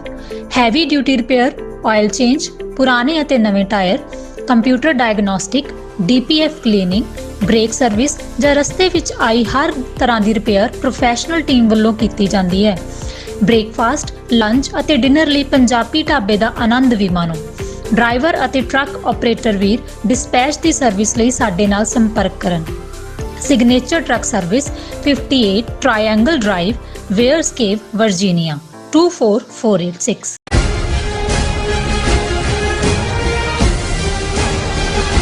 ਦਰਸ਼ਕੋ, ਬ੍ਰੇਕ ਤੋਂ ਬਾਅਦ ਤੁਹਾਡਾ ਸਭ ਦਾ ਭਰਪੂਰ ਸਵਾਗਤ ਹੈ। ਸੋ ਵਿਊਅਰਸ, ਪ੍ਰੋਗਰਾਮ ਹੋਰ ਅੱਗੇ ਵਧਾਉਂਦੇ ਹਾਂ। ਅੱਜ ਦੇ ਦੂਸਰੇ ਐਮਸੀ ਦੇ ਨਾਲ ਉਹਦੇ ਵਿੱਚ ਆਪਾਂ ਗੱਲਬਾਤ ਕਰਨ ਜਾ ਰਹੇ ਹਾਂ ਭਾਰਤੀ ਕਬੀਲੇ ਪੰਜਾਬ ਦੀ ਕਿ ਪੰਜਾਬ ਵਿੱਚ ਸਿੱਖ ਨੌਜਵਾਨਾਂ ਦੀ ਫੜੋਫੜੀ ਦਾ ਜਿਹੜਾ ਸਿਲਸਿਲਾ ਲਗਾਤਾਰ ਜਾਰੀ ਹੈ, ਜਦੋਂ ਕਿ ਭਾਈ ਅੰਮ੍ਰਿਤਪਾਲ ਸਿੰਘ ਹੋਰਾਂ ਦੀ ਗ੍ਰਿਫਤਾਰੀ ਨੂੰ ਲੈ ਕੇ ਭੰਬਲ ਭੂਸਾ ਜਿਹੜਾ ਉਹ ਕੀਤਾ ਜਾ ਰਿਹਾ। ਸੋ ਇਸ ਬਾਰੇ ਆਪਾਂ ਗੱਲਬਾਤ ਕਰਨ ਜਾ ਰਹੇ ਹਾਂ। ਸੋ ਅਸੀਂ ਚਾਹਾਂਗੇ ਕਿ ਤੁਸੀਂ ਇਸੇ ਤਰ੍ਹਾਂ ਬਣੇ ਰਹਿਣਾ। ਦੇਖਣ ਸੁਣਨ ਲਈ ਲਿਖਣ ਲਈ ਤੁਹਾਡਾ ਸਭ ਦਾ ਬਹੁਤ ਬਹੁਤ ਧੰਨਵਾਦ ਜੀ। ਡਾਕਟਰ ਸਾਹਿਬ, ਕੀ ਵਿਚਾਰਾਂ ਨੇ? ਬ੍ਰੇਕ ਹੋ ਗਈ? ਹਾਂਜੀ, ਬ੍ਰੇਕ ਤੇ ਹੋ ਗਈ। ਹਾਂਜੀ, ਰੈਗੂਲਰਲੀ ਚੱਲ ਰਿਹਾ ਸੀ। ਹਾਂਜੀ, ਦੇਖੋ, ਜਿਹੜਾ ਸਾਡੇ ਕਾਲਰਸ ਦਾ ਸਭ ਤੋਂ ਵੱਡਾ ਫਿਕਰ ਹੈ, ਔਰ ਇਹ ਫਿਕਰ ਤੁਹਾਨੂੰ ਸੋਸ਼ਲ ਮੀਡੀਆ ਤੇ ਪੰਥਕ ਹਲਕਿਆਂ 'ਚ ਵੀ ਸਾਫ਼ ਨਜ਼ਰ ਆ ਰਿਹਾ, ਉਹ ਭਾਈ ਅੰਮ੍ਰਿਤਪਾਲ ਸਿੰਘ ਹੋਰਾਂ ਦੀ ਗ੍ਰਿਫਤਾਰੀ ਨੂੰ ਲੈ ਕੇ ਜਾਂ ਉਹਨਾਂ ਦੀ ਹੋਂਦ ਜਾਂ ਉਹਨਾਂ ਦੀ ਸੇਫਟੀ, ਇਸ ਨੂੰ ਲੈ ਕੇ ਹੈ।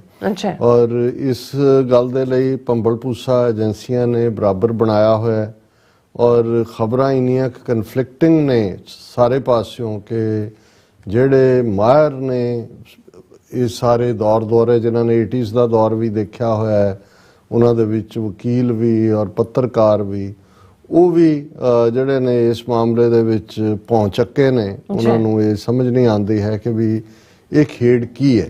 ਕੁਛ ਨੂੰ ਲੱਗਦਾ ਹੈ ਕਿ ਵੀ ਜਿਹੜੇ ਜ਼ਿਆਦਾ ਗਿਣਤੀ ਹੈ ਕਿ ਵੀ ਆਲਰੇਡੀ ਉਹਨਾਂ ਦੀ ਕਸਟਡੀ 'ਚ ਨੇ, ਉਹਨਾਂ ਨੂੰ ਸ਼ਾਇਦ ਇੰਨਾ ਕੁ ਟਾਰਚਰ ਕੀਤਾ ਗਿਆ ਕਿ ਉਹ ਪੇਸ਼ ਕਰਨ ਦੇ ਕਾਬਿਲ ਨਹੀਂ, ਰਿਕਵਰੀ 'ਚ ਹੋ ਕੇ ਕਰਨਗੇ। ਕੁਛ ਨੂੰ ਲੱਗਦਾ ਹੈ ਕਿ ਭਾਈ ਉਹਨਾਂ ਨੇ ਜਿਹੜਾ ਉਹਨਾਂ ਤੇ ਪ੍ਰੈਸ਼ਰ ਬਿਲਡ ਕਰਕੇ ਉਹਨਾਂ ਦਾ ਜਿਵੇਂ ਮਾਫੀਨਾਮੇ ਵਾਂਗ ਉਹਨਾਂ ਨੂੰ ਇੱਕ ਡਿਫੀਟਿਸਟ ਬੰਦੇ ਦੇ ਤੌਰ ਤੇ ਪੇਸ਼ ਕਰਨਾ, ਕਿਉਂਕਿ ਜਦੋਂ ਤੁਸੀਂ ਖਬਰਾਂ ਦਾ ਰੁਝਾਨ ਵੀ ਦੇਖਦੇ ਹੋ ਕਿ ਅੰਮ੍ਰਿਤਪਾਲ ਸਿੰਘ ਹੋਰਾਂ ਦੀ ਕਰੈਕਟਰ ਅਸੈਸੀਨੇਸ਼ਨ ਬਰਾਬਰ ਜਾਰੀ ਹੈ। ਅਸੀਂ ਜ਼ਿਕਰ ਕੀਤਾ ਵੀ ਪਹਿਲਾਂ ਆ ਗਿਆ ਕਿ ਜੀ ਇੱਕ ਫੋਟੋ ਆਈ ਰੇੜੇ ਤੇ ਔਰ ਦੂਸਰੇ ਕਿ ਭਾਈ ਉਹਨਾਂ ਨੇ ਪੈਂਟ ਪਾਈ ਹੈ, ਉਹਨਾਂ ਨੇ ਫਲਾਣਾ ਹੈ, ਉਹ ਤਾਂ ਇਵੇਂ ਨਹੀਂ ਸੀ ਉਵੇਂ ਨਹੀਂ ਸੀ। ਫਿਰ ਐਨਰਜੀ ਡਰਿੰਕ ਪੀਂਦੇ ਦੀ ਆ ਗਈ ਜੀ, ਸੈਲਫੀ ਹੈ ਉਹਨਾਂ ਨੇ ਲਈ। ਫਿਰ ਫੋਟੋਸ਼ੂਟ ਫੋਟੋਸ਼ਾਪ ਜਿਹੜੀ ਹੈ ਉਹਨਾਂ ਦੇ ਦਾੜੀ ਕਤਰਨ ਵਾਲੀਆਂ ਫੋਟੋਆਂ ਦੋਨਾਂ ਦੀਆਂ, ਪਪਲਪ੍ਰੀਤ ਔਰ ਦੂਸਰੇ ਦੀ। ਫਿਰ ਆ ਗਿਆ ਜੀ ਨੇਪਾਲ ਗਵਰਨਮੈਂਟ ਨੂੰ ਉਹਨਾਂ ਨੇ ਕਿਹਾ ਕਿ ਜੀ ਕੋਈ ਉੱਥੋਂ ਨਿਕਲ ਨਾ ਜਾਏ ਔਰ ਦੂਸਰਾ ਨਾ ਹੋਏ ਕਿਸੇ ਥਰਡ ਕੰਟਰੀ। ਫਿਰ ਅਸੀਂ ਦੇਖਦੇ ਹਾਂ ਵੀ ਜਿਹੜੀ ਅੱਜ ਖਬਰ ਪ੍ਰੋਮੀਨੈਂਟਲੀ ਲੱਗੀ ਹੋਈ ਹੈ ਜੀ ਕਿ ਅੰਮ੍ਰਿਤਪਾਲ ਸਿੰਘ ਦਿੱਲੀ 'ਚ ਦੇਖਿਆ ਗਿਆ, ਉਹਦੇ ਕੇਸ ਖੁੱਲੇ ਹੋਏ ਨੇ, ਉਹ ਇੱਕ ਫੋਟੋ ਦਿਖਾ ਰਹੇ ਨੇ ਔਰ ਕੁਛ ਡਿਸਟੈਂਸ ਦੇ ਉੱਤੇ ਪਪਲਪ੍ਰੀਤ ਸਿੰਘ ਝੋਲਾ ਚੁੱਕ ਕੇ ਤੁਰਿਆ ਹੋਇਆ ਹੈ ਦੱਸਣ ਦੇ ਲਈ ਕਿ ਜੀ ਉਹ ਹੁਣ ਦਿੱਲੀ 'ਚ ਹੈ ਔਰ ਦੂਸਰਾ ਹੈ। ਲੇਕਿਨ ਜਦੋਂ ਅਸੀਂ ਆਫੀਸ਼ੀਅਲ ਅਕਾਊਂਟ ਦੇਖਦੇ ਹਾਂ, ਕਿਉਂਕਿ ਉਹਨਾਂ ਨੂੰ 18 ਮਾਰਚ ਨੂੰ ਗਾਇਬ ਕੀਤਾ ਗਿਆ ਬਿਲਕੁਲ ਧਾੜਵੀਆਂ ਦੀ ਵਾਂਗ 6 ਜ਼ਿਲ੍ਹਿਆਂ ਦੀ ਪੁਲਿਸ ਔਰ ਸੈਂਟਰਲ ਏਜੰਸੀਆਂ ਨੇ। ਸੋ ਅਗਲੇ ਦਿਨਾਂ 'ਚ ਹੈਬੀਅਸ ਕਾਰਪਸ ਫਾਈਲ ਕੀਤਾ ਗਿਆ ਪੰਜਾਬ ਹਰਿਆਣਾ ਹਾਈ ਕੋਰਟ 'ਚ ਕਿ ਭਾਈ ਦੱਸੋ ਬੰਦਾ ਕਿੱਥੇ ਹੈ। ਔਰ ਪਿਛਲੇ ਕੱਲ ਜਦੋਂ ਕਿ ਇਹ ਉਹਨਾਂ ਦੇ ਸਾਹਮਣੇ ਰੱਖਿਆ ਗਿਆ ਕਿ ਭਾਈ ਦੱਸੋ ਕੀ ਹੈ, ਤਾਂ ਉਹਦੇ 'ਚ ਐਡਵੋਕੇਟ ਜਨਰਲ ਜਿਹੜਾ ਹੈ ਉਸ ਨੇ ਪੰਜਾਬ ਹਰਿਆਣਾ ਹਾਈ ਕੋਰਟ ਨੂੰ ਕਿਹਾ ਕਿ ਜੀ ਇਹ ਸਾਡੀ ਕਾਫੀ ਰੇਂਜ ਦੇ ਵਿੱਚ ਹੈ ਔਰ ਸਾਨੂੰ 2-3 ਦਿਨ ਦਾ ਵਕਤ ਦਿਓ। ਔਰ ਇਹ ਉਹਨਾਂ ਦੀ ਟ੍ਰਿਬਿਊਨ ਦੀ ਮੇਨ ਖਬਰ ਸੀ, police close to arresting Amritpal, Punjab advocate general tells high court. ਔਰ ਇਹ ਉਹਨਾਂ ਨੇ ਕਿਹਾ, ਹਾਲਾਂਕਿ ਜਿਹੜੇ ਅੰਮ੍ਰਿਤਪਾਲ ਸਿੰਘ ਦੇ ਕੌਂਸਲ ਸੀ, ਵਕੀਲ ਸੀ, ਉਹਨਾਂ ਨੇ ਕਿਹਾ ਵੀ ਸਾਡੇ ਕੋਲ ਇਹ ਜਾਣਕਾਰੀ ਹੈ ਕਿ ਉਹਨਾਂ ਨੂੰ ਸ਼ਾਹਕੋਟ ਥਾਣੇ 'ਚ ਹੀ ਰੱਖਿਆ ਹੋਇਆ ਹੈ ਜਿੱਥੇ ਉਹਨਾਂ ਨੂੰ ਟਾਰਚਰ ਕੀਤਾ ਜਾ ਰਿਹਾ। ਕਿਉਂਕਿ ਜਦੋਂ ਇਸ ਤਰ੍ਹਾਂ ਇਲੀਗਲ ਕਸਟਡੀ ਦਾ ਹੁੰਦਾ ਹੈ ਫਿਰ ਕਈ ਵਾਰ ਹਾਈ ਕੋਰਟ ਦੇ ਆਰਡਰਸ ਥੱਲੇ ਵਾਰੰਟ ਆਫਿਸਰ ਜਾ ਕੇ ਮੌਕੇ ਦੇ ਉੱਤੇ ਛਾਪਾ ਮਾਰਦੇ ਨੇ, ਪਰ ਜੱਜ ਨੇ ਵਾਰੰਟ ਆਫਿਸਰ ਭੇਜਣ ਦੀ ਲਾਈਨ ਨਹੀਂ ਲਈ। ਉਹਨੇ ਕਿਹਾ ਜੀ ਸਬੂਤ ਦਿਓ ਕਿ ਤੁਹਾਡੇ ਕੋਲ ਕੀ ਸਬੂਤ ਨੇ ਕਿ ਉਹ ਸ਼ਾਹਕੋਟ ਥਾਣੇ 'ਚ ਨੇ।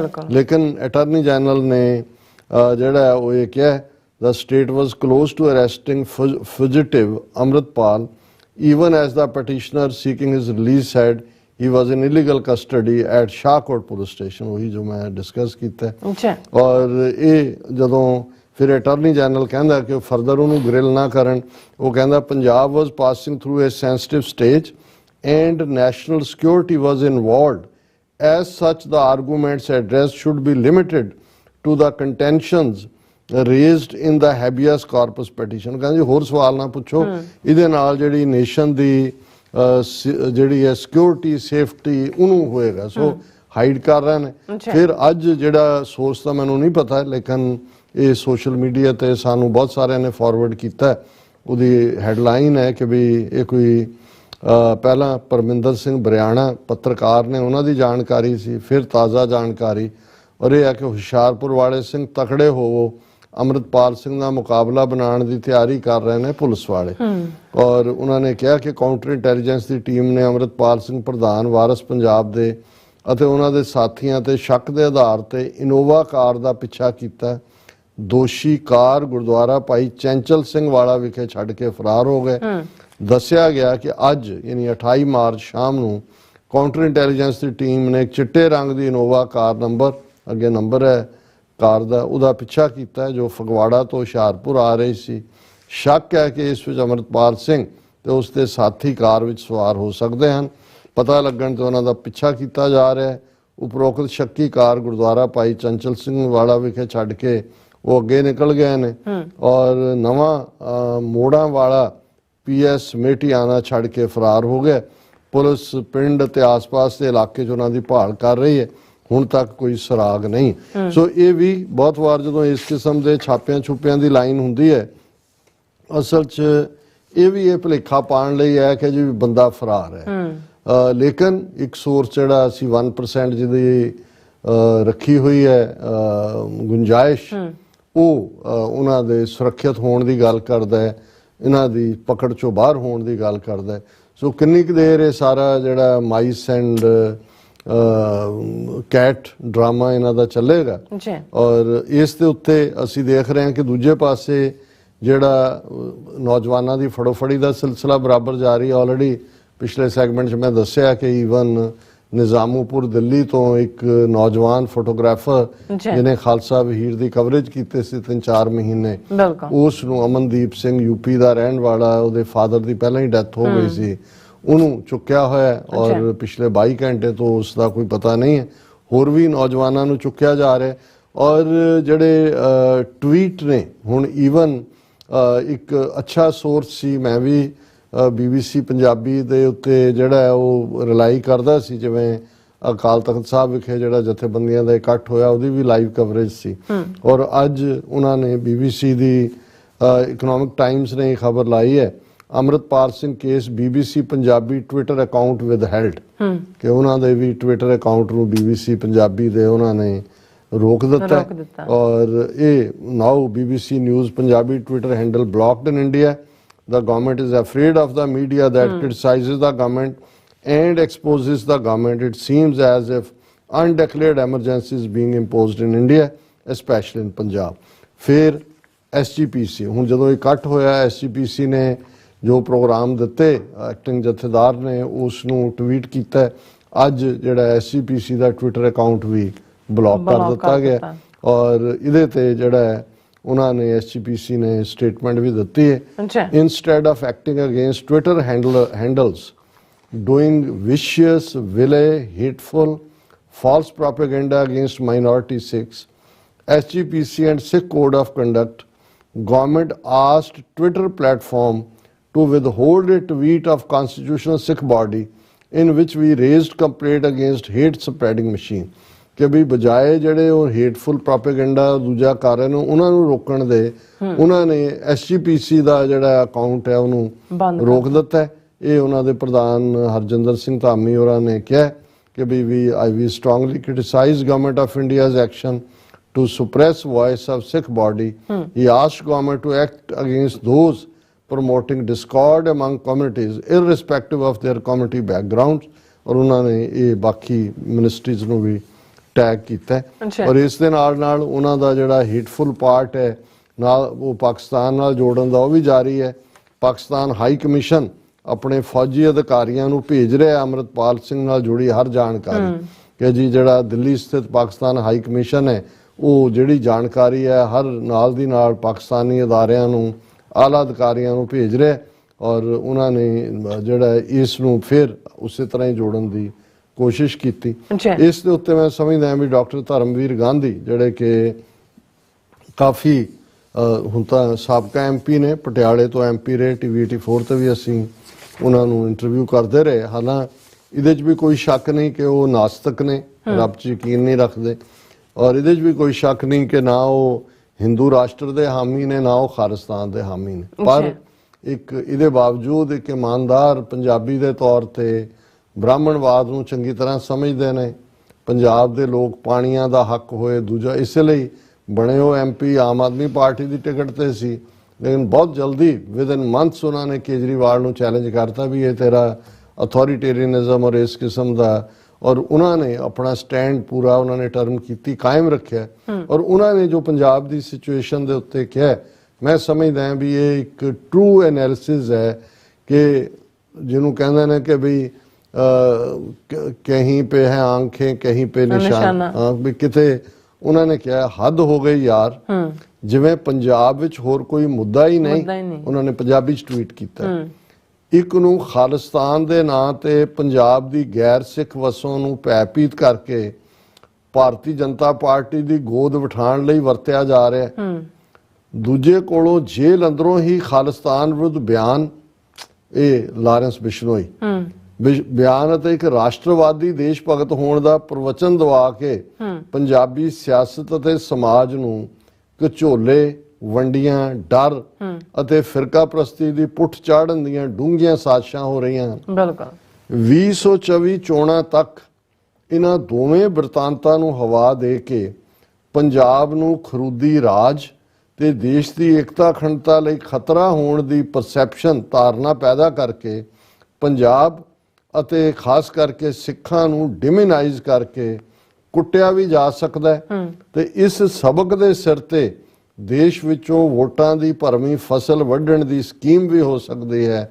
ਸਾਵਧਾਨ ਪੰਜਾਬੀ ਵੀਰੋ, ਖੇਤੀ ਮਾਨਸਿਕਤਾ ਵਾਲੀ ਸਿਆਸਤ ਤੋਂ ਖਹਿੜਾ ਛਡਾਓ, ਨਵੇਂ ਸਮਿਆਂ ਦੀ ਸਿਆਸਤ ਦੇ ਹਾਣੀ ਬਣੋ। ਇਹ ਬਿਲਕੁਲ ਠੀਕ ਹੈ ਕਿ ਵੀ ਇਹ ਇਸ ਨੂੰ ਖਿੱਚਣਗੇ 2024 ਤੱਕ। ਸਿੱਖਾਂ ਨੂੰ ਕੁੱਟਣ ਦੇ ਨਾਂ ਥੱਲੇ ਜਿਹੜਾ ਉਹ ਕਹਿਣਗੇ ਦੇਖੋ ਜੀ ਅਸੀਂ ਦੇਸ਼ ਦੀ ਏਕਤਾ ਅਖੰਡਤਾ ਕਾਇਮ ਕਰ ਲਈ। ਔਰ ਉਹਨਾਂ ਨੇ ਕਿਹਾ ਵੀ ਇੱਕ ਪਾਸੇ ਖਾਲਿਸਤਾਨ ਦਾ ਇੰਨਾ ਹਊਆ ਵਾਵੇਲਾ ਖੜਾ ਕੀਤਾ ਹੈ ਕਿ ਹਿੰਦੂ ਪੰਜਾਬ ਦਾ ਡਰਾ ਕੇ ਉਹਨੂੰ ਬੀਜੇਪੀ ਦੀ ਝੋਲੀ 'ਚ ਪਵਾਉਣਾ, ਤੇ ਦੂਸਰੇ ਪਾਸੇ ਸਿੱਖਾਂ ਨੂੰ ਕੁੱਟ ਚਾੜ ਕੇ ਭਾਰਤ ਭਰ ਦੇ ਹਿੰਦੂਆਂ ਦੀਆਂ ਵੋਟਾਂ ਆਪਣੇ ਝੋਲੇ 'ਚ ਪਾਉਣੀਆਂ ਨੇ।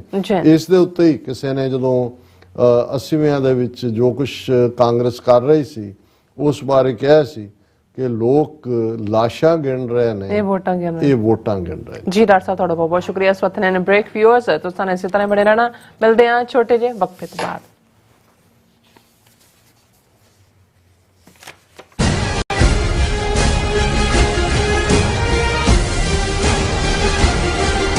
ਕੀ ਤੁਸੀਂ ਆਪਣੇ ਟੈਕਸਿਸ ਨੂੰ ਲੈ ਕੇ ਚਿੰਤਤ ਹੋ? ਤੁਸੀਂ ਆਪਣੀ ਕਮਾਈ ਲਈ ਮਿਹਨਤ ਕਰਦੇ ਹੋ, ਭਾਵੇਂ ਤੁਸੀਂ ਨੌਕਰੀ ਵਿੱਚ ਹੋਵੋ ਜਾਂ ਆਪਣਾ ਬਿਜ਼ਨਸ ਚਲਾਉਂਦੇ ਹੋ।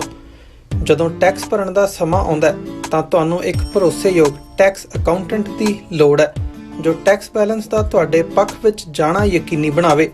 ਸਿਆਟਲ ਦੀ ਜਾਣੀ ਪਛਾਣੀ company accurate accountants and taxes ਤੁਹਾਡੀ ਸੇਵਾ ਵਿੱਚ ਹਾਜ਼ਰ ਹੈ। ਅਸੀਂ ਹਰ ਤਰ੍ਹਾਂ ਦੇ ਟੈਕਸ ਭਰਨ ਵਿੱਚ ਤੁਹਾਡੀ ਮਦਦ ਕਰਾਂਗੇ। ਟੈਕਸ ਸੰਬੰਧੀ ਕਿਸੇ ਵੀ ਤਰ੍ਹਾਂ ਦੇ ਸਵਾਲ ਲਈ ਅੱਜ ਹੀ ਸਾਡੇ ਤੱਕ ਪਹੁੰਚ ਕਰੋ। Accurate accountants and taxes. ਕੀ ਤੁਹਾਨੂੰ 30, 40 ਜਾਂ 50 ਦਿਨ ਵੇਟ ਕਰਨੀ ਪੈ ਰਹੀ ਹੈ ਤੁਹਾਡੇ ਚੈੱਕ ਲਈ? ਫਿਰ ਬ੍ਰੋਕਰਾਂ ਪਿੱਛੇ ਭੱਜਦੇ ਫਿਰਦੇ ਹੋ ਪੈਸੇ ਲਈ। ਬਹੁਤ ਜ਼ਿਆਦਾ ਟਾਈਮ ਵੇਸਟ ਹੋ ਜਾਂਦਾ ਇੱਦਾਂ ਤਾਂ। ਜੇ ਤੁਸੀਂ ਅੱਜ ਹੀ ਪੈਸੇ ਲੈਣੇ ਤਾਂ ਬੌਬਟੇਲ ਨੂੰ ਕਾਲ ਕਰੋ। ਬੌਬਟੇਲ ਤੁਹਾਡੀਆਂ ਇਨਵੌਇਸਿਸ ਸੇਮ ਡੇ ਫੰਡ ਕਰ ਸਕਦੇ ਹਨ for a small fee, no contract, no reserve and no hidden fees। ਅੱਜ ਹੀ ਕਾਲ ਕਰੋ ਬੌਬਟੇਲ ਨੂੰ ਤੇ ਤੁਹਾਡਾ ਪਹਿਲਾ ਮਹੀਨਾ ਫ੍ਰੀ। 410 204 2084। ਅਗੇਨ 410 204 2084।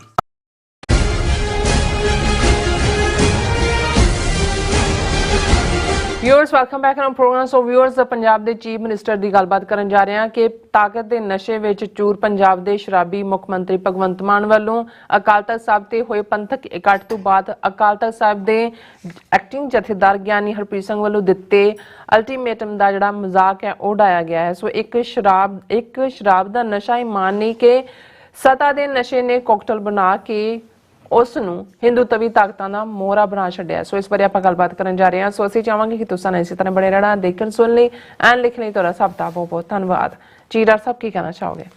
ਦੇਖੋ ਅਸੀਂ ਕੱਲ ਜ਼ਿਕਰ ਕੀਤਾ ਸੀ ਕਿ ਅਕਾਲ ਤਖ਼ਤ ਸਾਹਿਬ ਤੇ ਜਿਹੜਾ ਧਾਰਮਿਕ ਜਥੇਬੰਦੀਆਂ ਦਾ ਇਕੱਠ ਐਕਟਿੰਗ ਜਥੇਦਾਰ ਹਰਪ੍ਰੀਤ ਸਿੰਘ ਹੋਰਾਂ ਨੇ ਸੱਦਿਆ ਸੀ। ਉਸ ਮੌਕੇ ਹਜ਼ਾਰਾਂ ਦੀ ਗਿਣਤੀ 'ਚ ਸਿੱਖ ਸੰਗਤਾਂ ਜਿਹੜੀਆਂ ਨੇ ਉੱਥੇ ਪਹੁੰਚੀਆਂ। ਬਿਲਕੁਲ ਬੇਸ਼ੱਕ ਇਹਦੇ 'ਚ ਕੋਈ ਸ਼ੱਕ ਨਹੀਂ ਹੈ ਕਿ ਉਸ ਤੋਂ ਪਹਿਲਾਂ ਆਈਜੀ ਜਿਹੜਾ ਹੈ ਉਹ ਗੁਪਤ ਮੀਟਿੰਗ ਕਰਕੇ ਗਿਆ ਸੀ, ਕੀ ਕੰਸਪਾਇਰ ਹੋਇਆ ਕੀ ਨਹੀਂ, ਪਰ ਉਸ ਪੀਰੀਅਡ 'ਚ ਜਿਹੜੀ ਖੁੱਲੀ ਡਿਸਕਸ਼ਨ ਵਾਲਾ ਸੀ ਉਹਨੂੰ ਉਹਨਾਂ ਨੇ ਕੱਟ ਕੇ ਔਰ ਉਸ ਨੂੰ ਉਹਨਾਂ ਨੇ ਜਿਹੜਾ ਧਾਰਮਿਕ ਜਥੇਬੰਦੀਆਂ ਤੱਕ ਰੱਖਿਆ ਸੀ। ਪਰ ਇਹਦੇ 'ਚ ਵੀ ਕੋਈ ਸ਼ੱਕ ਨਹੀਂ ਹੈ ਕਿ ਹਜ਼ਾਰਾਂ ਦੀ ਗਿਣਤੀ ਜਿਹੜਾ ਆਪ ਮੁਹਾਰਾ ਸਿੱਖ ਸੰਗਤਾਂ ਦਾ ਪਹੁੰਚਣਾ ਸੀ ਔਰ ਉਹਦੇ 'ਚ ਬੜੀ ਜ਼ੋਰਦਾਰ ਨਾਅਰੇਬਾਜ਼ੀ ਵੀ ਪੰਜਾਬ ਸਰਕਾਰ ਮੁਰਦਾਬਾਦ ਦੇ ਨਾਅਰੇ ਉਸ ਨੂੰ ਤੁਸੀਂ ਸੁਣ ਸਕਦੇ ਹੋ ਸਨ।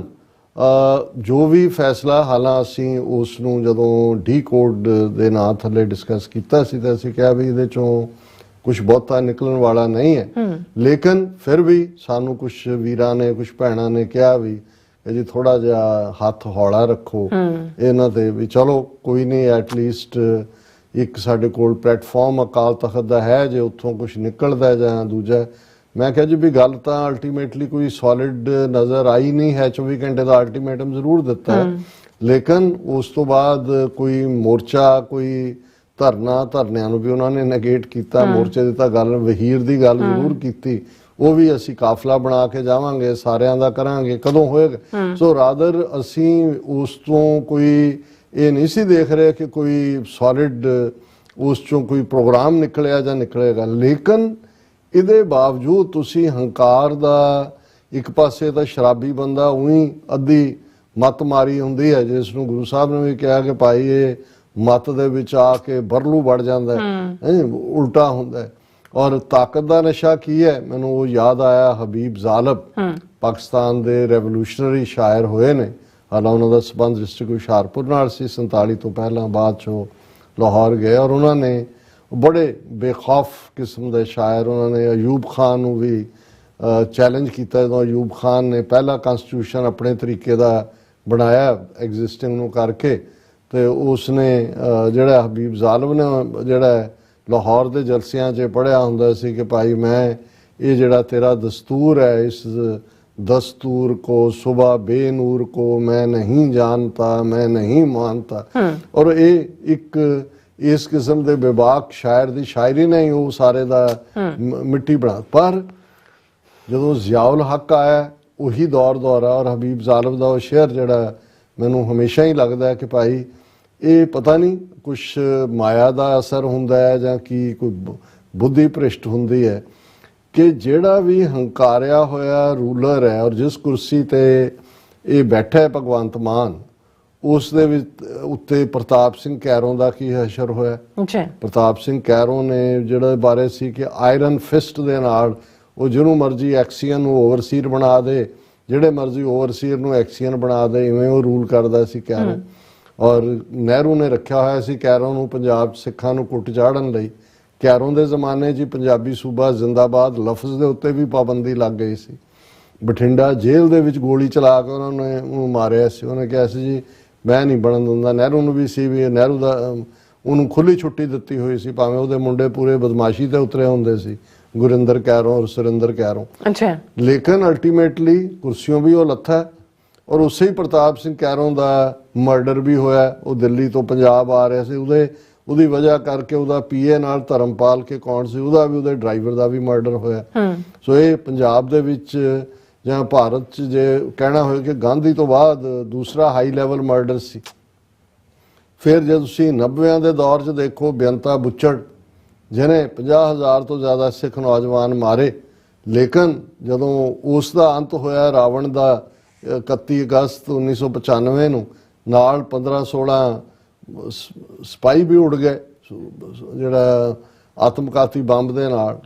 ਹੁਣ ਇਹੀ ਪਾਰਟ ਹੁਣ ਜਿਹਨੂੰ ਜ਼ਿਆਉਲ ਹੱਕ ਨੂੰ, ਉਹ ਵੀ ਜ਼ਿਆਉਲ ਹੱਕ ਉਸੇ ਅਯੂਬ ਖਾਨ ਵਾਂਗ ਔਰ ਉਸ ਕਿਸਮ ਦਾ ਹੀ ਯਹੀਆ ਖਾਨ ਵਾਂਗ ਮਾਰਸ਼ਲ ਲਾ ਲਾਇਆ ਹੋਇਆ ਸੀ। ਤਾਂ ਉਹਨੇ ਇੱਕ शेर किया हबीब ज़ालिब ने कि तुमसे पहले भी एक शख्स जो यहाँ तख्ते नशीं था उसको भी अपने खुदा होने का इतना ही यकीन था कि जिवें तू रब बनया होया है ना, तेरे तो पहला भी एक शख्स अयूब खान वाल, तुमसे पहले भी एक शख्स जो यहाँ तख्ते नशीं था, यहिया खान भी डिक्टेटर है टेम्परेरी, तुमसे पहले भी एक शख्स जो यहाँ तख्ते नशीं था, तख्ते बैठे, उसको भी अपने खुदा होने का इतना ही यकीन था।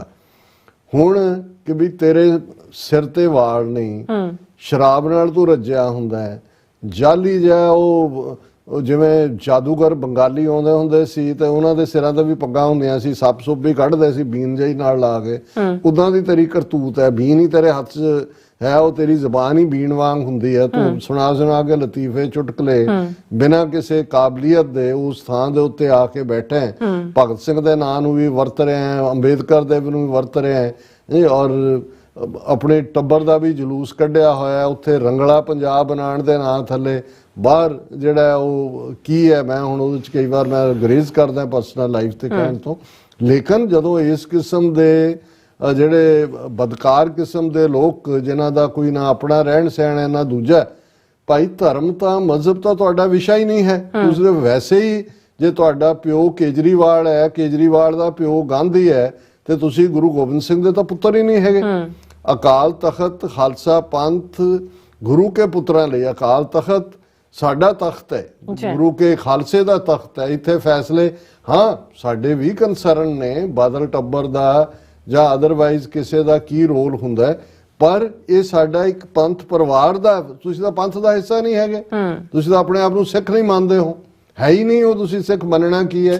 ਤੁਸੀਂ ਤਾਂ ਉਹ ਜਿਹੜੇ ਫਸਲੀ ਬਟੇਰੇ ਹੋ, ਕਦੇ ਇੱਧਰ ਵੜ ਗਏ ਕਦੇ ਉੱਧਰ ਵੜ ਗਏ, ਕਦੇ ਉਹ ਦਾੜੀ ਕੱਟਾ ਦੂਜਾ ਕਾਮਰੇਡ ਮਨਪ੍ਰੀਤ ਬਾਦਲ, ਉਹਦੇ ਨਾਲ ਇਹ ਹੁੰਦਾ ਸੀ ਕਿ ਜੀ PPP ਪਾਰਟੀ ਬਣਾਈ, ਉਦੋਂ ਜਾ ਕੇ ਵੀ ਉਹੀ ਡਰਾਮੇਬਾਜ਼ੀ ਕੀਤੀ। ਹੁਣ ਇੱਧਰ ਆ ਗਿਆ, ਹੁਣ ਜਾ ਕੇ ਅਮਿਤ ਸ਼ਾਹ ਦੇ ਨਾਲ ਆੜੀ ਪਾਈ ਹੋਈ ਹੈ ਕਿ ਵੀ ਮੇਰੀ ਕੁਰਸੀ ਤੂੰ ਰਹਿਣ ਦੇ ਤੇ ਮੈਂ ਜਿਹੜਾ ਤੇਰਾ ਕਿਹਾ ਕੰਮ ਕਰਾਂਗਾ। ਜੀ ਹੁਣ ਹਾਲਾਂ ਅਸੀਂ ਸਮਝਦੇ ਹਾਂ ਕਿ ਵੀ ਜੋ ਕੁਝ ਅਕਾਲ ਤਖਤ ਦੇ ਐਕਟਿੰਗ ਜਥੇਦਾਰ ਨੇ ਕਿਹਾ ਇਹ ਕੋਈ ਹੁਕਮਨਾਮਾ ਰੂਪ ਚ ਨਹੀਂ ਸੀ। ਉਹਨਾਂ ਨੇ ਵਿਚਾਰ ਐਕਸਪ੍ਰੈਸ ਕੀਤੇ ਔਰ ਜ਼ਾਹਰ ਹੈ ਕਿ ਚਲੋ ਡਾਇਲੌਗ ਨੂੰ ਇਨੀਸ਼ੀਏਟ ਕੀਤਾ ਔਰ ਆਉਣ ਵਾਲੇ ਪੀਰੀਅਡ ਚ ਹਾਲਾਂ ਉਹ ਆਪਣੀ ਵੀ ਜਿਹੜਾ ਉਹ ਕਰ ਰਹੇ ਨੇ ਜੋ ਉਹਨਾਂ ਦਾ ਏਜੰਡਾ ਹੋਏਗਾ ਬਾਦਲ ਦਲ ਦਾ ਜਾਂ ਦੂਜਾ, ਪਰ ਉਸ ਨੂੰ ਜਿਵੇਂ ਭਗਵੰਤ ਮਾਨ ਨੇ ਰਿਡੀਕਿਊਲ ਕਰਨ ਦੀ ਕੋਸ਼ਿਸ਼ ਕੀ, ਇਹ ਡਾਇਰੈਕਟ ਚੈਲੰਜ ਹੈ ਔਰ ਇਹ ਅੱਜ ਹੀ ਉਹ ਹੈ ਤਾਂ ਮੈਂ ਉਹਨੂੰ ਬਹੁਤਾ ਨਹੀਂ ਕਦੇ ਫੋਲੋ ਕੀਤਾ। ਲੱਖਾ ਸਿਧਾਣਾ ਉਹਨੇ ਬੜੀ ਸੋਹਣੀ ਗੱਲ ਕਹੀ, ਉਹਨੇ ਕਿਹਾ ਓਏ ਭਗਵੰਤਾ ਹੁਣ ਤੂੰ ਅਕਾਲ ਤਖਤ ਨਾਲ ਖਹਿ ਰਿਹਾ। ਉਹਨੇ ਖਹਿਣਾ ਲਫ਼ਜ਼ ਬੜਾ ਖੂਬਸੂਰਤ ਪੰਜਾਬੀ ਦਾ ਲਫ਼ਜ਼ ਹੈ। ਇਹ ਇਵੇਂ ਹੀ ਮੁਗਲ ਵੀ ਖਹਿ ਸੀ, ਮੱਸਾ ਰੰਗੜ ਵੀ ਖਹਿ ਸੀ, ਦੂਜੇ ਵੀ ਸੀ। ਅਕਾਲ ਤਖਤ ਨਾਲ ਟੱਕਰ ਲੈਣ ਵਾਲੇ, ਅਕਾਲ ਤਖਤ ਨਾਲ ਖਹਿਣ ਵਾਲਿਆਂ ਦਾ ਰਹਿੰਦਾ ਕੱਖ ਨਹੀਂ। ਤੂੰ ਕਿਹਦੇ ਮਗਰ ਲੱਗਾ ਹੋਇਆ, ਕੀ ਕਰ ਰਿਹਾ? ਹੁਣ ਉਹ ਭਗਵੰਤ ਮਾਨ ਨੇ ਕੀ ਟਵੀਟ ਕੀਤਾ, ਜਥੇਦਾਰ ਸ੍ਰੀ ਅਕਾਲ ਤਖਤ ਸਾਹਿਬ ਜੀ, ਸਭ ਨੂੰ ਪਤਾ ਹੈ ਕਿ ਤੁਸੀਂ ਤੇ SGPC ਬਾਦਲਾਂ ਦਾ ਪੱਖ ਪੂਰਦੇ ਰਹੇ ਹੋ। ਇਤਿਹਾਸ ਦੇਖੋ, ਤੂੰ ਦੇਖ ਇਤਿਹਾਸ ਪਹਿਲਾਂ ਜਾ ਕੇ ਕਿ ਵੀ ਇਹ ਚੀਫ ਮਿਨਿਸਟਰ ਇਸ ਤਖਤ ਤੇ ਬਹਿਣ ਵਾਲੇ ਜਿਨ੍ਹਾਂ ਨੇ ਕੌਮ ਨੂੰ ਵੰਗਾਰਿਆ, ਲਲਕਾਰਿਆ, ਪੰਥ ਦੇ ਨਾਲ ਜਿਹੜਾ ਉਹ ਧਰੋਹ ਕਮਾਇਆ, ਉਹਨਾਂ ਦਾ ਹਸ਼ਰ ਕੀ ਹੋਇਆ। ਇਤਿਹਾਸ ਦੇਖੋ, ਕਈ ਜਥੇਦਾਰਾਂ ਨੂੰ ਬਾਦਲਾਂ ਨੇ ਆਪਣੇ ਸਵਾਰਥ ਲਈ ਵਰਤਿਆ।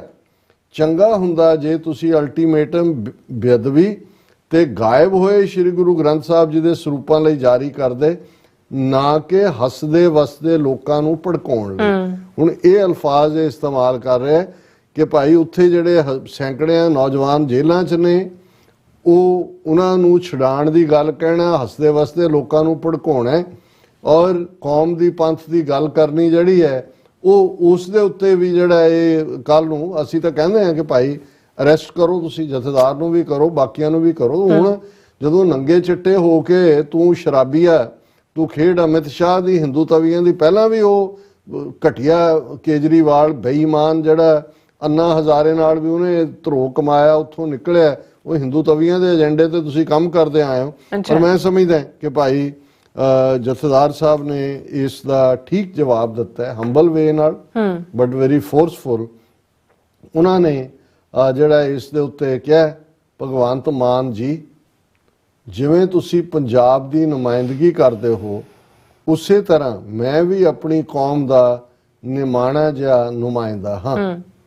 ਮੈਨੂੰ ਵੀ ਆਪਣੀ ਕੌਮ ਦੇ ਨਿਰਦੋਸ਼ ਨੌਜਵਾਨਾਂ ਦੇ ਹੱਕਾਂ ਦੀ ਗੱਲ ਕਰਨ ਦਾ ਅਧਿਕਾਰ ਹੈ ਤੇ ਮੇਰਾ ਫਰਜ਼ ਵੀ ਹੈ। ਬਿਲਕੁਲ। ਉਹਨਾਂ ਨੇ ਅੱਗੇ ਲਿਖਿਆ, ਤੁਸੀਂ ਠੀਕ ਕਿਹਾ, ਅਕਸਰ ਹੀ ਭੋਲੇ ਭਾਲੇ ਧਾਰਮਿਕ ਲੋਕਾਂ ਨੂੰ ਸਿਆਸੀ ਲੋਕ ਵਰਤ ਜਾਂਦੇ ਹਨ, ਪਰ ਮੈਂ ਇਸ ਪੱਖੋਂ ਪੂਰਾ ਸੁਚੇਤ ਹਾਂ। ਪਰ ਤੁਸੀਂ ਧਿਆਨ ਰੱਖੋ, ਆਪਣੀਆਂ ਸਿਆਸੀ ਰੋਟੀਆਂ ਸੇਕਣ ਲਈ, ਪੰਜਾਬ ਨੂੰ ਤੰਦੂਰ ਵਾਂਗ ਮਗਦਾ ਰੱਖਣ ਲਈ ਆਪ ਜੀ ਵਰਗੇ ਰਾਜਨੀਤਿਕ ਲੋਕਾਂ ਨੂੰ ਸਿਆਸੀ ਲੋਕ ਨਾ ਵਰਤ ਜਾਣ। ਇਹ ਬਿਲਕੁਲ ਮੋੜਵਾਂ ਵਾਰ ਹੈ। ਰਾਜਨੀਤੀ ਲਈ ਸੰਵਾਦ ਬਾਅਦ ਵਿੱਚ ਕਰਾਂਗੇ, ਪਹਿਲਾਂ ਆਓ ਰਲ ਕੇ ਪੰਜਾਬ ਬਚਾਈਏ ਤੇ ਘਰੇ ਉਡੀਕ ਰਹੀਆਂ ਮਾਵਾਂ ਨੂੰ ਉਹਨਾਂ ਦੇ ਜੇਲੀ ਡੱਕੇ ਨਿਰਦੋਸ਼ ਪੁੱਤਰਾਂ ਨਾਲ ਮਿਲਾਈਏ ਤੇ ਅਸੀਸ ਲਈਏ, ਵਾਹਿਗੁਰੂ ਭਲੀ ਕਰੇ। ਇਹ ਬਿਲਕੁਲ ਗ੍ਰੇਸਫੁਲ ਜਵਾਬ, ਬਿਲਕੁਲ ਫਰਮ। ਉਹਨੂੰ ਉਹਦੀ ਔਕਾਤ ਵੀ ਦਿਖਾਈ ਕਿ ਵੀ ਤੁਸੀਂ ਸਿਆਸੀ ਲੋਕਾਂ ਨੇ ਜਿਨ੍ਹਾਂ ਦੇ ਤੂੰ ਢਹਿ ਚੜਿਆ ਹੋਇਆ ਇਹ ਤੰਦੂਰ ਮਗਾਇਆ, ਜਿਨ੍ਹਾਂ 'ਚ ਤੁਸੀਂ ਪੰਜਾਬ ਦੀ ਨੌਜਵਾਨੀ ਨੂੰ ਸਾੜਨਾ ਚਾਹੁੰਦੇ, ਔਰ ਇਸ ਦੇ ਲਈ ਜਿਹੜਾ ਜੇ ਕੁਝ ਕਰਨਾ ਤੇ ਉਹਨਾਂ ਜਿਹੜੀਆਂ ਮਾਵਾਂ ਡੀਕਦੀਆਂ ਨੇ ਜਿਨ੍ਹਾਂ ਦੇ ਬੱਚਿਆਂ ਨੂੰ ਚੁੱਕ ਕੇ ਡੱਕਿਆ, ਉਹਨਾਂ ਨੂੰ ਕਰਨ ਲਈ ਕਰੀਏ। ਔਰ ਇਸ ਦੇ ਉੱਤੇ ਡਾਕਟਰ ਧਰਮਵੀਰ ਗਾਂਧੀ ਸਾਬਕਾ MP, ਉਹਨਾਂ ਨੇ ਬਿਲਕੁਲ ਠੀਕ ਟਿੱਪਣੀ ਕੀਤੀ। ਉਹਨਾਂ ਨੇ ਇਹਨੂੰ ਭਗਵੰਤ ਮਾਨ ਨੂੰ ਲਾਹਨਤ ਪਾਈ ਹੈ। ਉਹਨਾਂ ਨੇ ਕਿਹਾ ਕਿ ਵੀ ਧਾਰਮਿਕਤਾ ਮੇਰੀ ਜੀਵਨ ਜਾਂਚ ਦਾ ਹਿੱਸਾ ਨਾ ਹੋਣ ਦੇ ਬਾਵਜੂਦ, ਡਾਕਟਰ ਧਰਮਵੀਰ ਗਾਂਧੀ ਕਿਸੇ ਮਜ਼ਹਬ 'ਚ ਯਕੀਨ ਨਹੀਂ ਰੱਖਦੇ। ਧਾਰਮਿਕਤਾ ਬ੍ਰੈਕਟ 'ਚ ਉਹਨਾਂ ਲਿਖਿਆ ਰਿਲੀਜੀਓਸਿਟੀ, ਮੇਰੀ ਜੀਵਨ ਜਾਂਚ ਦਾ ਹਿੱਸਾ ਨਾ ਹੋਣ ਦੇ ਬਾਵਜੂਦ ਮੈਂ ਮਹਿਸੂਸ ਕਰਦਾ ਹਾਂ ਕਿ ਮੁੱਖ ਮੰਤਰੀ ਪੰਜਾਬ ਨੇ ਸ਼੍ਰੀ ਅਕਾਲ ਤਖਤ ਦੇ ਜਥੇਦਾਰ ਪ੍ਰਤੀ ਸਿਆਸੀ ਤੇ ਅਮਰਿਆਦਤ ਭਾਸ਼ਾ ਵਰਤ ਕੇ ਆਪਣੇ ਅਹੁਦੇ ਅਤੇ ਖਾਸ ਕਰਕੇ ਸ਼੍ਰੀ ਅਕਾਲ ਤਖਤ ਦੀ ਕਦਰ ਘਟਾਈ ਹੈ। ਉਹਨੂੰ ਮਤਲਬ ਕੰਡੈਮ ਕੇ ਲਾਨਤ ਪਾਈ ਹੈ ਕਿ ਸ਼ਰਮ ਕਰ। ਉਹਨੂੰ ਕਿਹਾ ਮੈਂ ਭਾਵੇਂ ਰਿਲੀਜੀਅਸ ਨਹੀਂ ਹਾਂ, ਮੈਂ ਸਿੱਖ ਵੀ ਨਹੀਂ ਨੇ, ਲੇਕਿਨ ਉਹਨਾਂ ਨੇ ਕਿਹਾ ਵੀ ਜੋ ਤੂੰ ਅਭੱਦਰ ਭਾਸ਼ਾ ਔਰ ਗੈਰ ਮਰਿਆਦਾ ਵਾਲੀ ਜ਼ੁਬਾਨ ਇਸਤੇਮਾਲ ਕੀਤੀ ਹੈ, ਤੂੰ ਜਿਹੜੀ ਹੈ ਇਸ ਦੇ ਲਈ ਅਕਾਲ ਤਖਤ ਦੀ ਤੋਹੀਨ ਕੀਤੀ ਹੈ। ਸੋ ਬਾਕੀ ਇਤਿਹਾਸ ਦੇ ਵਿੱਚ ਸਿੱਖਾਂ ਨੂੰ ਅਸਾਂ ਤਾਂ ਸਦੀਆਂ ਪਹਿਲਾਂ ਦੀਆਂ ਕਈਆਂ ਗੱਲਾਂ ਕਿਸੇ ਦੀਆਂ ਨਹੀਂ ਭੁੱਲੀਆਂ, ਪਰਉਪਕਾਰ ਵੀ ਨਹੀਂ ਭੁੱਲਿਆ। ਔਰ ਇਸੇ ਤਰ੍ਹਾਂ ਸਰ ਸਿਮਰਜੀਤ ਸਿੰਘ ਮਾਨ ਨੇ ਵੀ ਕਿਹਾ ਭਗਵੰਤ ਮਾਨ ਸਿੱਖਾਂ ਨੂੰ ਸ਼ਰਮਿੰਦਾ ਕਰਵਾ ਰਹੇ ਹਨ। ਪੱਗ ਹੀ ਉਹਦੇ ਸਿਰ ਤੇ ਇਸ ਲਈ ਰੱਖੀ ਹੈ, ਉਹ ਜਿਹੜਾ ਸੱਪ ਕੱਢਣ ਵਾਲੇ ਟੋਕਰੀ ਚੋਂ ਬੰਗਾਲ ਦੇ ਮਦਾਰੀ ਵਾਂਗ, ਤਾਂ ਕਿ ਸਿੱਖਾਂ ਦਾ ਮਜ਼ਾਕ ਉਡਾਇਆ ਜਾਵੇ। ਬਿਲਕੁਲ ਆਰ ਸਾਹਿਬ, ਤੁਹਾਡਾ ਬਹੁਤ ਬਹੁਤ ਸ਼ੁਕਰੀਆ। ਇਸ ਵਕਤ ਲੈਣਾ ਬ੍ਰੇਕ। ਵਿਊਅਰਸ ਤੁਸੀਂ ਇਸੇ ਤਰ੍ਹਾਂ ਬਣੇ ਰਹਿਣਾ, ਮਿਲਦੇ ਹਾਂ after this short break.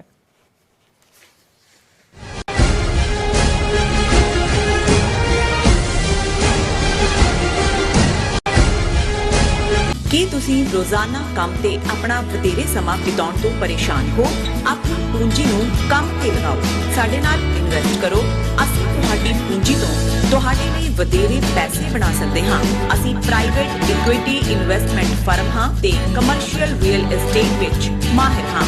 Property management, leasing, asset management, commercial real estate investment ਵਿੱਚ ਸਾਰੀਆਂ ਸੇਵਾਵਾਂ ਲਈ ਅਮਰੀਕਾ ਭਰ ਵਿੱਚੋਂ ਤੁਸੀਂ ਸਾਡੇ ਤੱਕ ਪਹੁੰਚ ਕਰ ਸਕਦੇ ਹੋ। ਆਜ਼ਾਦ ਕਮਰਸ਼ੀਅਲ ਰੀਅਲਟੀ ਸਰਵਿਸਿਜ਼ ਦੇ Azad family trust, 701 North Post Oak Road, suite number 204, Houston, Texas. ਤੁਸੀਂ ਸਾਨੂੰ ਸਾਡੇ ਫੋਨ ਨੰਬਰ 7136861277 ਤੇ ਵੀ ਸੰਪਰਕ ਕਰ ਸਕਦੇ ਹੋ। Azad commercial realty services. Signature truck service route 81 ਉੱਤੇ ਐਗਜ਼ਿਟ 235 ਤੇ ਟਰੱਕਰ ਵੀਰਾਂ ਲਈ 24 ਘੰਟੇ ਰੋਡ ਸਰਵਿਸ ਦੀ ਸੁਵਿਧਾ ਮੌਜੂਦ। Heavy duty repair, oil change, ਪੁਰਾਣੇ ਅਤੇ ਨਵੇਂ tyre, computer diagnostic, DPF cleaning, brake service ਜਾਂ ਰਸਤੇ ਵਿੱਚ ਆਈ ਹਰ ਤਰ੍ਹਾਂ ਦੀ ਰਿਪੇਅਰ ਪ੍ਰੋਫੈਸ਼ਨਲ ਟੀਮ ਵੱਲੋਂ ਕੀਤੀ ਜਾਂਦੀ ਹੈ। ਬ੍ਰੇਕਫਾਸਟ, ਲੰਚ ਅਤੇ ਡਿਨਰ ਲਈ ਪੰਜਾਬੀ ਢਾਬੇ ਦਾ ਆਨੰਦ ਵੀ ਮਾਣੋ।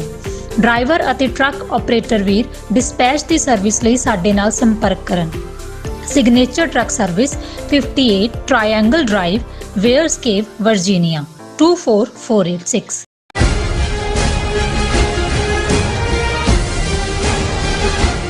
ਦਰਸ਼ਕੋ, ਬ੍ਰੇਕ ਤੋਂ ਬਾਅਦ ਤੁਹਾਡਾ ਸਭ ਦਾ ਭਰਪੂਰ ਸਵਾਗਤ ਹੈ। ਵਿਊਅਰਸ, ਗੱਲਬਾਤ ਕਰਨ ਜਾ ਰਹੇ ਕਿ ਪੰਜਾਬ ਵਿੱਚ ਸਿੱਖ ਪਰਸੀਕਿਊਸ਼ਨ ਦਾ ਜਿਹੜਾ ਦੌਰਾ ਹੈ ਉਹ ਨਿਰੰਤਰ ਚੱਲ ਰਿਹਾ ਹੈ ਔਰ ਇਸ ਦੀ ਇਬਾਰਤ ਕਿਸਾਨ ਮੋਰਚੇ ਵਿੱਚ ਸਿੱਖ ਕੌਮ ਦੀ ਫਤਹ ਤੋਂ ਬਾਅਦ ਹੀ ਲਿਖੀ ਗਈ ਸੀ। ਔਰ ਇਸ ਭਾਰਤੀ ਨੀਤੀ ਦਾ ਤੌਰ ਤਰੀਕਾ ਸਿੱਖਾਂ ਨੂੰ ਭਾਰਤ ਦੀ ਡਾਇਸਪੋਰਾ ਵਿੱਚ ਹਿੰਸਾ ਦੇ ਨਾਲ ਜੋੜ ਕੇ ਅਲੱਗ-ਥਲੱਗ ਕਰਨਾ ਅਤੇ ਫਿਰ ਨਿਸ਼ਾਨੇ ਤੇ ਲਾਣਾ ਹੈ। ਸੋ ਇਸ ਬਾਰੇ ਆਪਾਂ ਗੱਲਬਾਤ ਕਰਨ ਜਾ ਰਹੇ ਹਾਂ। ਸੋ ਅਸੀਂ ਚਾਹਾਂਗੇ ਕਿ ਤੁਸੀਂ ਇਸੇ ਤਰ੍ਹਾਂ ਬਣੇ ਰਹਿਣਾ, ਦੇਖਣ ਸੁਣਨ ਜਾਂ ਲਿਖਣ ਲਈ ਤੁਹਾਡਾ ਸਭ ਦਾ ਬਹੁਤ-ਬਹੁਤ ਧੰਨਵਾਦ ਜੀ। ਡਾਕਟਰ ਸਾਹਿਬ, ਕੀ ਕਹਿਣਾ ਚਾਹੋਗੇ? ਦੇਖੋ, ਅਸੀਂ ਜਿਹੜੇ ਸਾਡੇ ਵੀਰ ਭੈਣਾਂ YouTube ਦੇ ਉੱਤੇ ਜੁੜੇ ਹੋਏ ਨੇ ਲਾਈਵ ਚੈਟ 'ਚ, ਉਹਨਾਂ ਨੂੰ ਰੈਕਗਨਾਈਜ਼ ਕਰਨਾ ਚਾਹੁੰਦੇ ਜੀ। All about truth and ਸਿੱਖਿਜ਼ਮ the ID ਤੋਂ ਡਾਕਟਰ ਸਾਹਿਬ ਸਾਡੀ ਕੌਮ ਨੇ ਵੀ ਬਾਦਲਾਂ ਵਾਲਾ ਛੁਣਛੁਣਾ ਵਜਾ ਕੇ ਜਥੇਦਾਰ ਦੇ ਅਹੁਦੇ ਦੀ ਇੱਜ਼ਤ ਬਹੁਤ ਘਟਾਈ ਹੈ। ਤੁਸੀਂ ਬਿਲਕੁਲ ਠੀਕ ਕਿਹਾ। ਇਸ ਲਈ ਮੈਂ ਪਹਿਲਾਂ ਹੀ ਕਿਹਾ ਸੀ ਕਿ ਭਾਈ ਇਹ ਸਾਡੀ ਇਨਰ ਡਿਬੇਟ ਹੈ ਕਿ ਅਕਾਲ ਤਖਤ ਸਾਹਿਬ ਦੇ ਰੁਤਬੇ ਨੂੰ ਕਿੱਥੋਂ ਕਿਵੇਂ ਉਸ ਨੂੰ ਬਿਲਕੁਲ ਥੱਲੇ ਵੱਲ ਲਿਆਇਆ। ਪਰ ਇਹ ਤਾਂ ਉਹ ਬੰਦਾ ਜਿਹੜਾ ਬਿਲਕੁਲ ਜਿਹਦਾ ਕੋਈ ਲਾਗਾ ਦੇਗਾ ਨਹੀਂ ਹੈ, ਜਿਹੜਾ ਨਾ ਸਿੱਖੀ 'ਚ ਯਕੀਨ ਰੱਖਦਾ ਨਾ ਸ਼ਕਲੋਂ ਸਿੱਖ ਹੈ, ਉਹ ਜਦੋਂ ਇੱਕ ਚੀਫ ਮਿਨਿਸਟਰ ਦੀ ਕੁਰਸੀ ਤੇ ਬਹਿ ਕੇ ਕਰਦਾ ਤੇ ਇਹ ਗਿਆਨੀ ਹਰਪ੍ਰੀਤ ਸਿੰਘ ਜਾਂ ਬਾਦਲਾਂ ਨੂੰ ਨਹੀਂ, ਅਕਾਲ ਤਖਤ ਦੀ ਅਥਾਰਟੀ ਨੂੰ ਚੈਲੰਜ ਹੈ ਇਹ ਦੱਸਣ ਦੇ ਲਈ ਕਿ ਮੈਂ ਪਤਾ ਨਹੀਂ ਹੁਣ ਕੀ ਬਣ ਗਿਆ। ਔਰ ਇਹ ਇਸੇ ਤਰ੍ਹਾਂ ਅਵਤਾਰ ਸਿੰਘ ਹੋਰਾਂ ਨੇ ਫਤਿਹ ਬੁਲਾਈ ਹੈ। ਬੂਟਾ ਸਿੰਘ ਖਾਲਿਸਤਾਨ ਆਜ਼ਾਦੀ ਹੀ ਹਾਲ ਹੈ, ਜਸਵੀਰ ਬਰਾੜ ਖਾਲਿਸਤਾਨ, ਸਿੱਖਸ ਫਾਰ ਜਸਟਿਸ, ਗੁਰਪਤਵੰਤ ਸਿੰਘ ਪੰਨੂ, ਉਹਨਾਂ ਸਾਰਿਆਂ ਦਾ ਉਹਨਾਂ ਨੇ ਕਿਹਾ ਜੀ ਹੱਲ ਖਾਲਿਸਤਾਨ ਹੈ। ਦਵਿੰਦਰ ਸੰਧੂ ਉਹਨਾਂ ਨੇ ਫਤਿਹ ਬੁਲਾਈ ਹੈ। ਔਰ ਇਸੇ ਤਰ੍ਹਾਂ ਜਸਵੀਰ ਬਰਾੜ ਉਹਨਾਂ ਨੇ ਤੁਹਾਨੂੰ ਵੀ ਫਤਿਹ ਬੁਲਾਈ ਹੈ। ਮੀਰ ਫਵਾਦ ਸਾਹਿਬ ਲਿਖਦੇ ਨੇ, sir I have one question, why militancy stopped in Punjab in just 10 years? I think, but in Kashmir it started in 1988 and still continuing. Why the motivation for Sikh nation decreased? Mir Fawad साहब, ਇਹਦੇ 'ਚ ਕੋਈ ਸ਼ੱਕ ਨਹੀਂ ਹੈ ਕਿ 1984 ਤੋਂ 1994-95 ਤੱਕ ਉਸ ਦਾ ਪੂਰਾ ਜ਼ੋਰ ਸੀ। ਲੇਕਿਨ ਪੰਜਾਬ ਦੇ ਵਿੱਚ ਜਿਹੜੀਆਂ ਡਿਸਐਡਵਾਂਟੇजेस ਨੇ ਉਹਨਾਂ ਦੇ ਵਿੱਚ ਇੱਕ ਟੋਪੋਗ੍ਰਾਫੀ ਹੈ, ਕਿਉਂਕਿ ਨਾ ਕੋਈ ਜੰਗਲ ਹੈ ਰੁਕਣ ਦੇ ਲਈ, ਨਾ ਅਦਰ ਵੇ ਰਾਉਂਡ ਹੈ, ਔਰ ਵੱਡਾ ਹਿੱਸਾ ਜਿਹੜਾ ਪਾਪੂਲੇਸ਼ਨ ਦਾ ਉਸ ਨੂੰ ਉਹਨਾਂ ਨੇ ਡਰੈਗ ਕਰਕੇ ਹਰਾਸ ਵੀ ਕੀਤਾ।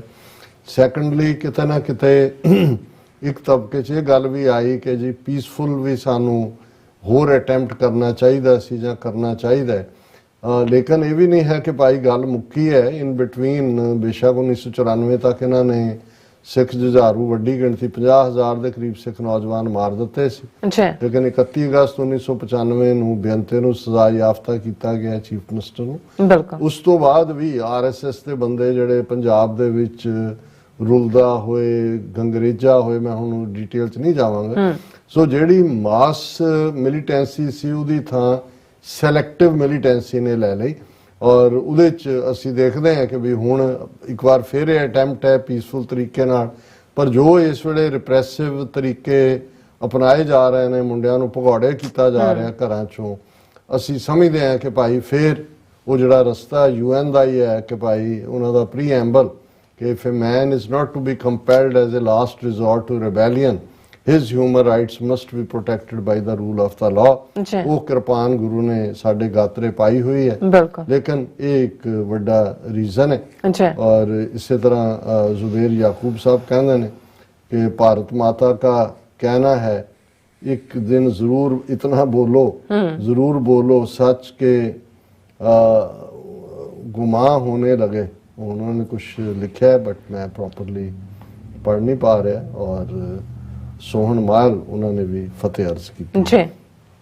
गल एजेंडा की है हुण, जिवें डॉक्टर धर्मवीर गांधी ने अपने ट्वीट दे विच कहा कि भी ये इन्होंने 2024 तक एक पासे उन्होंने खालिस्तान का हुआ खड़ा करके हिंदुओं ਦੀਆਂ ਵੋਟਾਂ ਲੈਣੀਆਂ ਨੇ, दूसरे पासे इसे ही हुए दे नाल सिखां ਨੂੰ ਕੁੱਟ ਚਾੜਨੀ है, और वो कुट चाड़न का सिलसिला ऑलरेडी चल रहा है, और गिरफ्तारियां, और तुसी डबरूगढ़ भेज दो, और उन्होंने कहा जी 2024 तक पहुँचते हैं, इस उन्होंने बाकी मुल्क वासियों को लू बना के या ये डर दे के, खौफ दे के कि सिखा ने तोड़ देना मुल्क, उन्होंने वोटां लैनियां ने।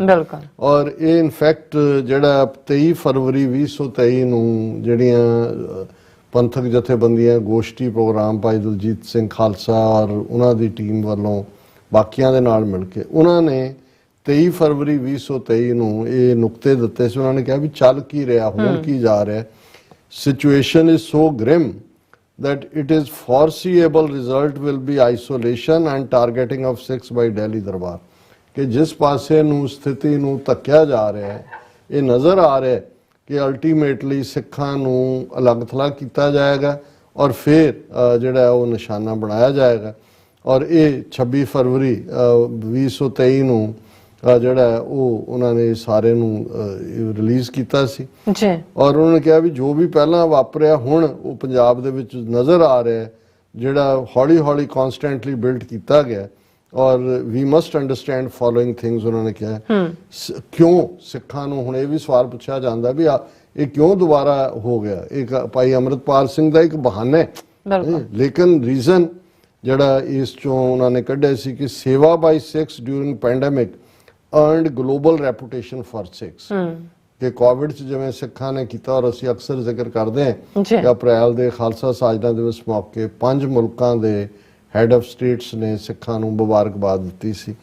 फिर to support to farmers protest by six unveiled their political capacity to lead a successful joint struggle against centralizing forces। ਜਿਹੜੀ किसान एजिटेशन दे विच सिखां दी कंट्रीब्यूशन और फिर जित उन्हें इन्हां हिंदू तवियां दे कन खड़े कर दिते कि भाई ये तां जिहड़े ने वो किते किसे नूं भी जिता सकदे ने। उन्होंने जिवें ये विक्ट्री हासिल कीती। 3 earlier in the history six had earned similar reputation and position when they had successfully opposed emergency of 1975 imposed by Indira Gandhi. हुण 1984 शायद ना हुंदा जे 1975 ਚ इंदिरा गांधी ਦੀ ਲਾਈ ਐਮਰਜੈਂਸੀ ਦੇ ਸਾਹਮਣੇ ਸਿੱਖ ਨਾ ਖਲੋਂਦੇ, ਬਾਕੀ ਤਾਂ ਸਭ ਸੁਸਰੀ ਵਾਂਗ ਸੌਂ ਗਏ ਔਰ ਉਹਦੇ ਆਪਣੇ ਕਹਿਣ ਵਾਂਗੂ ਉਹਦੇ ਅਡਵਾਨੀ ਦੇ ਕੇ ਜੀ ਮੀਡੀਆ ਦੀ ਗੱਲ ਕਰਦੇ ਆ ਕਿ they were asked to bend, they started crawling, ਕਿ ਉਹਨਾਂ ਨੂੰ ਝੁਕਣ ਨੂੰ ਕਿਹਾ ਔਰ ਰਿੰਕਣ ਲੱਗ ਗਏ। ਸਿੱਖ ਖਲੋਤੇ, ਮੋਰਚਾ ਲਾਇਆ, 42,000 ਸਿੱਖਾਂ ਨੇ ਗ੍ਰਿਫਤਾਰੀ ਦਿੱਤੀ। ਇੰਦਰਾ ਗਾਂਧੀ ਦੀ ਰਾਹ ਔਰ ਸੋਵੀਅਤ ਯੂਨੀਅਨ KGB ਉਹਨਾਂ ਨੇ ਕਿਹਾ ਕਿ ਭਾਈ ਇਹਨਾਂ ਨੂੰ ਪਹਿਲਾਂ ਸਬਕ ਸਿਖਾਓ, ਅਦਰਵਾਈਜ਼ ਇੱਥੇ ਕੋਈ ਕਮਿਊਨਿਜ਼ਮ ਜਾਂ ਦੂਜਾ ਜੋ ਡਿਕਟੇਟਰਸ਼ਿਪ ਚੱਲਣੀ ਉਹ ਚੱਲਣ ਨਹੀਂ ਦੇ। ਉਹਦੇ ਚੋਂ ਹੀ ਸਾਡੀ ਪਰਸੀਕਿਊਸ਼ਨ ਨਿਕਲੀ। ਇਸੇ ਤਰ੍ਹਾਂ ਕਿਸਾਨ ਮੂਵਮੈਂਟ ਦੀ ਸਕਸੈਸ ਚੋਂ ਇਹ ਹੁਣ ਸਾਡਾ ਦੂਸਰਾ ਦੌਰ ਨਿਕਲਿਆ। ਬਿਲਕੁਲ। The Indian state had realized the political might of Sikhs and executed strong plan to defame, demonize, isolate and target Sikhs in following years। ਵੀ ਉਹਨਾਂ ਨੇ ਇਸ ਤੋਂ ਫੈਸਲਾ ਕੀਤਾ ਵੀ ਇਹਨਾਂ ਦੀ ਨਿਸ਼ਾਨਦੇਹੀ ਕਰੋ, ਇਹਨਾਂ ਨੂੰ ਪੂਰਾ ਬਦਨਾਮ ਕਰੋ, ਅਲੱਗ-ਥਲੱਗ ਕਰੋ ਤੇ ਟਾਰਗੇਟ ਕਰੋ। ਸੇਵਾ during pandemic and success of farmers protest have placed Sikhs in 1977 like situation। ਜੋ ਐਮਰਜੈਂਸੀ ਤੋਂ ਬਾਅਦ 1978 ਦੀ ਨਿਰੰਕਾਰੀ ਖੜੇ ਕਰਤੇ ਸੀ ਉਹਨਾਂ ਨੇ, 13 ਸਿੱਖ ਮਾਰ ਕੇ ਚਲੇ ਗਏ ਅੰਮ੍ਰਿਤਸਰ ਸ਼ਹਿਰ ਚੋਂ। ਜੀ। Indian state is executing a plan to defame, demonize, isolate and target। ਉਹ ਪਲਾਨ ਨੂੰ ਅਨਵੇਲ ਕਰ ਰਹੇ ਨੇ। ਉਹਨਾਂ ਦਾ ਸਾਰਾ ਮੇਨਸਟ੍ਰੀਮ ਮੀਡੀਆ, ਉਹਨਾਂ ਦੇ ਟਵਿੱਟਰ ਹੈਂਡਲ, ਉਹਨਾਂ ਦਾ ਸੋਸ਼ਲ ਮੀਡੀਆ, ਬਾਹਰ ਜਿਵੇਂ ਉਹਨਾਂ ਨੇ ਚਾਰੋਂ ਮੁਲਕਾਂ ਦੇ ਐਂਬੈਸਡਰ ਸੱਦ ਕੇ ਉੱਥੇ ਤਲਬ ਕਰਕੇ ਇਹਨਾਂ ਦੀ ਫੋਰਨ ਮਿਨਿਸਟਰੀ ਨੇ ਪ੍ਰੋਟੈਸਟ ਕੀ ਸਿਰਫ ਸਿੱਖਾਂ ਨੂੰ ਬਦਨਾਮ ਕਰਨ ਦੀ ਲਾਈ ਹੈ। Present ongoing police crackdown and psychological warfare through internet ban and biased media reporting is part of this wider plan। ਇਹ ਇਸੇ ਹੀ ਪਲਾਨ ਦਾ ਹਿੱਸਾ ਹੈ। Despite their political strength and global reputation, Sikhs are easy target for the Indian state at the moment because ਇਹਦੇ ਬਾਵਜੂਦ ਕਿ ਅਸੀਂ ਦੁਨੀਆ ਦੇ ਵਿੱਚ ਸਾਰੇ ਪਾਸੇ ਬੈਠੇ ਹਾਂ, ਪੋਲੀਟੀਕਲ ਮਾਈਟ ਵੀ ਹੈ, ਫਿਰ ਵੀ ਅਸੀਂ ਈਜ਼ੀ ਟਾਰਗੇਟ ਹੈ। ਕਿਉਂ? Internal house of six is not in order. ਕਿ ਸਾਡੇ ਜਿਵੇਂ ਉਹਨਾਂ ਨੇ ਪੰਜਾਬ 'ਚ ਵੰਡੀਆਂ ਪਾਈਆਂ, ਅਕਾਲੀ ਦਲ ਕਿੰਨੇ 3-4 ਬਣਾ ਦਿੱਤੇ, ਅਮਰਿੰਦਰ ਦੂਜੇ ਤੀਜੇ ਵਰਗੇ ਕਿਵੇਂ ਦੂਜੇ ਪਾਸੇ ਜੰਪ ਕੀਤੇ, ਸੰਸਥਾਵਾਂ ਦੇ ਵਿੱਚ ਕਿਵੇਂ ਬਾਦਲਾਂ ਨੇ ਜਿਹੜਾ ਬੇੜਾ ਗਰਕ ਕੀਤਾ ਹੈ, ਸ਼੍ਰੋਮਣੀ ਕਮੇਟੀ ਦਾ ਵੀ ਔਰ ਅਕਾਲ ਤਖਤ ਦੀ ਸੰਸਥਾ ਨੂੰ ਵੀ ਇੱਕ ਗੈਦਰਿੰਗ ਪੁਆਇੰਟ ਨਹੀਂ ਰਹਿਣ ਦਿੱਤਾ। there is leadership crisis, कोई शक नहीं है। और there is leadership crisis है। institutions which emerged through struggle a century ago have lost their credibility। ਹੁਣ ਸ਼੍ਰੋਮਣੀ ਕਮੇਟੀ 100 ਸਾਲ ਪਹਿਲਾਂ ਹੋਣ ਚਾਹੀ, ਅਕਾਲੀ ਦਲ 100 ਸਾਲ ਪਹਿਲਾਂ ਬਣਿਆ। authority of present management of Akal Takht is weak and discredited। therefore our core is not in position to coordinate with all sections to carry on requisite deliberations for commanding Gurmata collective decision to express collective will of Sikhs।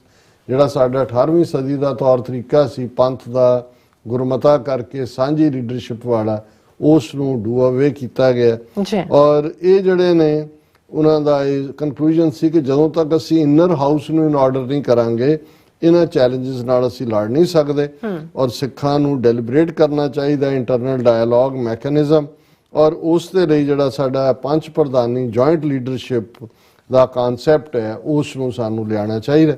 ਹੁਣ ਕੱਲਾ ਇਹ ਨਹੀਂ ਹੈ ਕਿ ਵੀ within ਉਹਨਾਂ ਨੇ ਕੀਤਾ। ਜਦੋਂ ਤੁਸੀਂ ਨਿਊਜ਼ ਸਟੋਰੀ ਦੇਖਦੇ ਹੋ ਔਰ ਤੁਹਾਨੂੰ ਇਹ ਨਾਲ ਦੀ ਨਾਲ ਖਬਰ ਲਵਾਈ ਹੋਈ ਹੈ, pro Khalistan outfit makes threat calls before G20 meet in Uttarakhand 'ਚ ਹੋਣੀ ਹੈ G20। ਉਹਨਾਂ ਨੇ ਕਿਹਾ ਜੀ ਦੇਖੋ ਇਹ ਬਿਆਨ ਦੇ ਦਿੱਤਾ ਫਲਾਣੀ ਜਥੇਬੰਦੀ ਨੇ ਕਿ ਜੀ ਅਸੀਂ ਡਿਸਰਪਟ ਕਰਾਂਗੇ। ਉਹ G20 ਵਾਲਿਆਂ ਨੂੰ ਫਿਕਰ ਪਾ ਰਹੇ ਨੇ। ਫਿਰ ਫੋਰਨ ਪਾਲਿਸੀ ਦੇ ਥੱਲੇ ਅਦਿਤੀ ਟੰਡਨ ਨੇ ਸਟੋਰੀ ਕੀਤੀ ਹੈ। ਮੋਦੀ ਕਹਿ ਰਿਹਾ India shining on world stage, natural for anti national forces to unite. ਕਿ ਜੀ ਕਿਉਂਕਿ ਭਾਰਤ ਜਿਹੜਾ ਹੈ ਇਹ ਚਾਰ ਚੁਫੇਰੇ ਸ਼ਾਈਨ ਕਰ ਰਿਹਾ ਔਰ ਇਸ ਲਈ ਜਿਹੜੀਆਂ ਐਂਟੀ ਨੈਸ਼ਨਲ ਫੋਰਸਿਸ ਨੇ ਉਹ ਇਕੱਠੀਆਂ ਹੋ ਰਹੀਆਂ। ਔਰ ਜੇ ਤੁਸੀਂ ਦੋ ਖਬਰਾਂ ਅੱਜ ਦੀਆਂ ਮੇਜਰ ਦੇਖੋ, 3 suspected members of Khalistan Tiger Force arrested in Philippines। Philippine ਦੇ ਵਿੱਚ 3 ਨੌਜਵਾਨ 20-22 ਸਾਲ ਦੇ, ਕੋਈ ਨਾ ਹੀ ਨਹੀਂ ਹੈ ਖਾਲਿਸਤਾਨ ਟਾਈਗਰ ਫੋਰਸ ਨਾਂ ਦੀ ਕੋਈ ਜਥੇਬੰਦੀ ਨਹੀਂ ਹੈ। ਕਿਹਾ ਜੀ ਜੁਆਇੰਟ ਆਪਰੇਸ਼ਨ ਕੀਤਾ, ਇੰਟਰਪੋਲ ਤੋਂ ਵਾਰੰਟ ਸੀ, ਫਲਾਣਾ ਢਿਮਕਾ ਇਹ ਕਰਤਾ। ਫਿਰ ਕੱਲਾ ਇਹ ਨਹੀਂ ਹੈ, ਜੇ ਹੁਣ ਤੁਸੀਂ ਪਾਕਿਸਤਾਨ ਨੂੰ ਵਿੱਚ ਨਾ ਜੋੜੋ ਤੇ ਸਿੱਖਾਂ ਨੂੰ ਤੁਸੀਂ ISI ਦੇ ਏਜੰਟ ਕਿਵੇਂ ਸਾਬਤ ਕਰੋ। ਇਨ 4 different incidents BSF shoots down drone, arrests 2 men and seizes weapons and drugs near international border in Punjab। ਬੰਦੇ ਵੀ ਫੜ ਲਏ, ਹਥਿਆਰ ਵੀ ਫੜ ਲਏ। 4 ਘਟਨਾਵਾਂ ਹੋਈਆਂ, BSF ਨੇ ਡਰੋਨ ਵੀ ਸ਼ੂਟ ਡਾਊਨ ਕਰ ਲਏ। ਸੋ ਐਗਜ਼ੈਕਟਲੀ ਇਹ ਜਿਹੜੇ ਰੀਜ਼ਨ ਨੇ, ਜਦੋਂ ਹੁਣ ਪੁੱਛਿਆ ਜਾਂਦਾ ਹੈ ਕਿ ਭਾਈ ਇਹ ਕਿਉਂ ਅਸੀਂ ਟਾਰਗੇਟ ਤੇ ਹਾਂ, ਤੇ ਇਹ ਮੇਨ ਰੀਜ਼ਨ ਜੀ। ਡਾਕਟਰ ਸਾਹਿਬ ਤੁਹਾਡਾ ਬਹੁਤ ਬਹੁਤ ਸ਼ੁਕਰੀਆ। ਇਸ ਵਕਤ ਲੈਣੇ ਬ੍ਰੇਕ। ਵਿਊਅਰਸ ਤੁਸੀਂ ਕਿਤੇ ਨਹੀਂ ਜਾਣਾ, ਮਿਲਦੇ ਹਾਂ ਛੋਟੇ ਜਿਹੇ ਵਕਫੇ ਤੋਂ ਬਾਅਦ।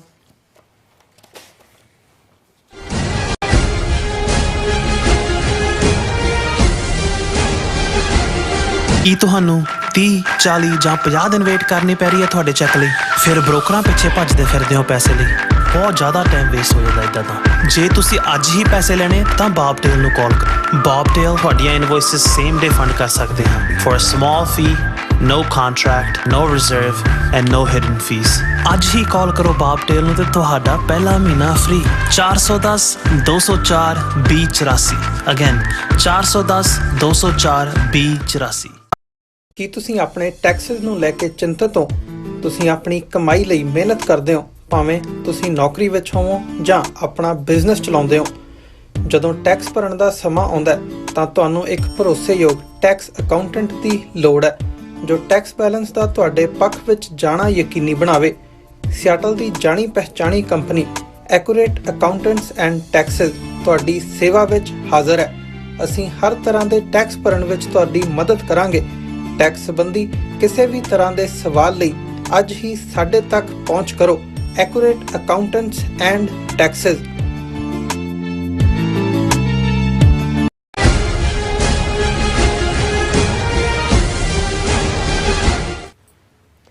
Viewers welcome back on programme. So viewers annual section ਚ ਪਹੁੰਚ ਚੁੱਕੇ ਹਾਂ। ਉਸ ਵਿੱਚ ਆਪਾਂ ਗੱਲਬਾਤ ਕਰਨ ਜਾ ਰਹੇ ਹਾਂ। ਔਰ ਵਿਊਅਰਸ ਜਿਸ ਤਰ੍ਹਾਂ ਕਿ ਅਸੀਂ ਜਾਣਦੇ ਹਾਂ ਜਿਹੜੀ ਸਿੱਖ ਕੌਮ ਹੈ ਇਸ ਵੇਲੇ ਬੜੇ ਹੀ ਨਾਜ਼ੁਕ ਦੌਰ ਚੋਂ ਗੁਜ਼ਰ ਰਹੀ ਹੈ। ਸੋ ਇਹ ਸਮਾਂ ਢਹਿਣ ਦੀ ਕਲਾ ਚ ਨਹੀਂ ਹੈ। ਸੋ ਸਿੱਖ ਕੌਮ 18ਵੀਂ ਸਦੀ ਦੇ ਆਪਣੇ ਜਿਹੜੇ ਕੌਮੀ ਹੀਰੋ ਬਾਬਾ ਬੋਤਾ ਸਿੰਘ ਜੀ ਔਰ ਬਾਬਾ ਗਰਚਾ ਸਿੰਘ ਜੀ ਹੋਰਾਂ ਦੀ ਸਪਿਰਿਟ ਤੋਂ ਜਿਹੜੀ ਹੈ ਪ੍ਰੇਰਨਾ ਲੈ ਕੇ ਅੱਗੇ ਵਧਣ। ਸੋ ਇਸ ਬਾਰੇ ਆਪਾਂ ਗੱਲਬਾਤ ਕਰਨ ਜਾ ਰਹੇ ਹਾਂ। ਸੋ ਅਸੀਂ ਚਾਹਾਂਗੇ ਕਿ ਤੁਸੀਂ ਇਸੇ ਤਰ੍ਹਾਂ ਬਣੇ ਰਹਿਣਾ। ਦੇਖਣ ਸੁਣ ਲਈ ਲਿਖਣ ਲਈ ਤੁਹਾਡਾ ਸਭ ਦਾ ਬਹੁਤ ਬਹੁਤ ਸ਼ੁਕਰੀਆ ਜੀ। ਡਾਕਟਰ ਸਾਹਿਬ ਕੀ ਕਹਿਣਾ ਚਾਹੋਗੇ?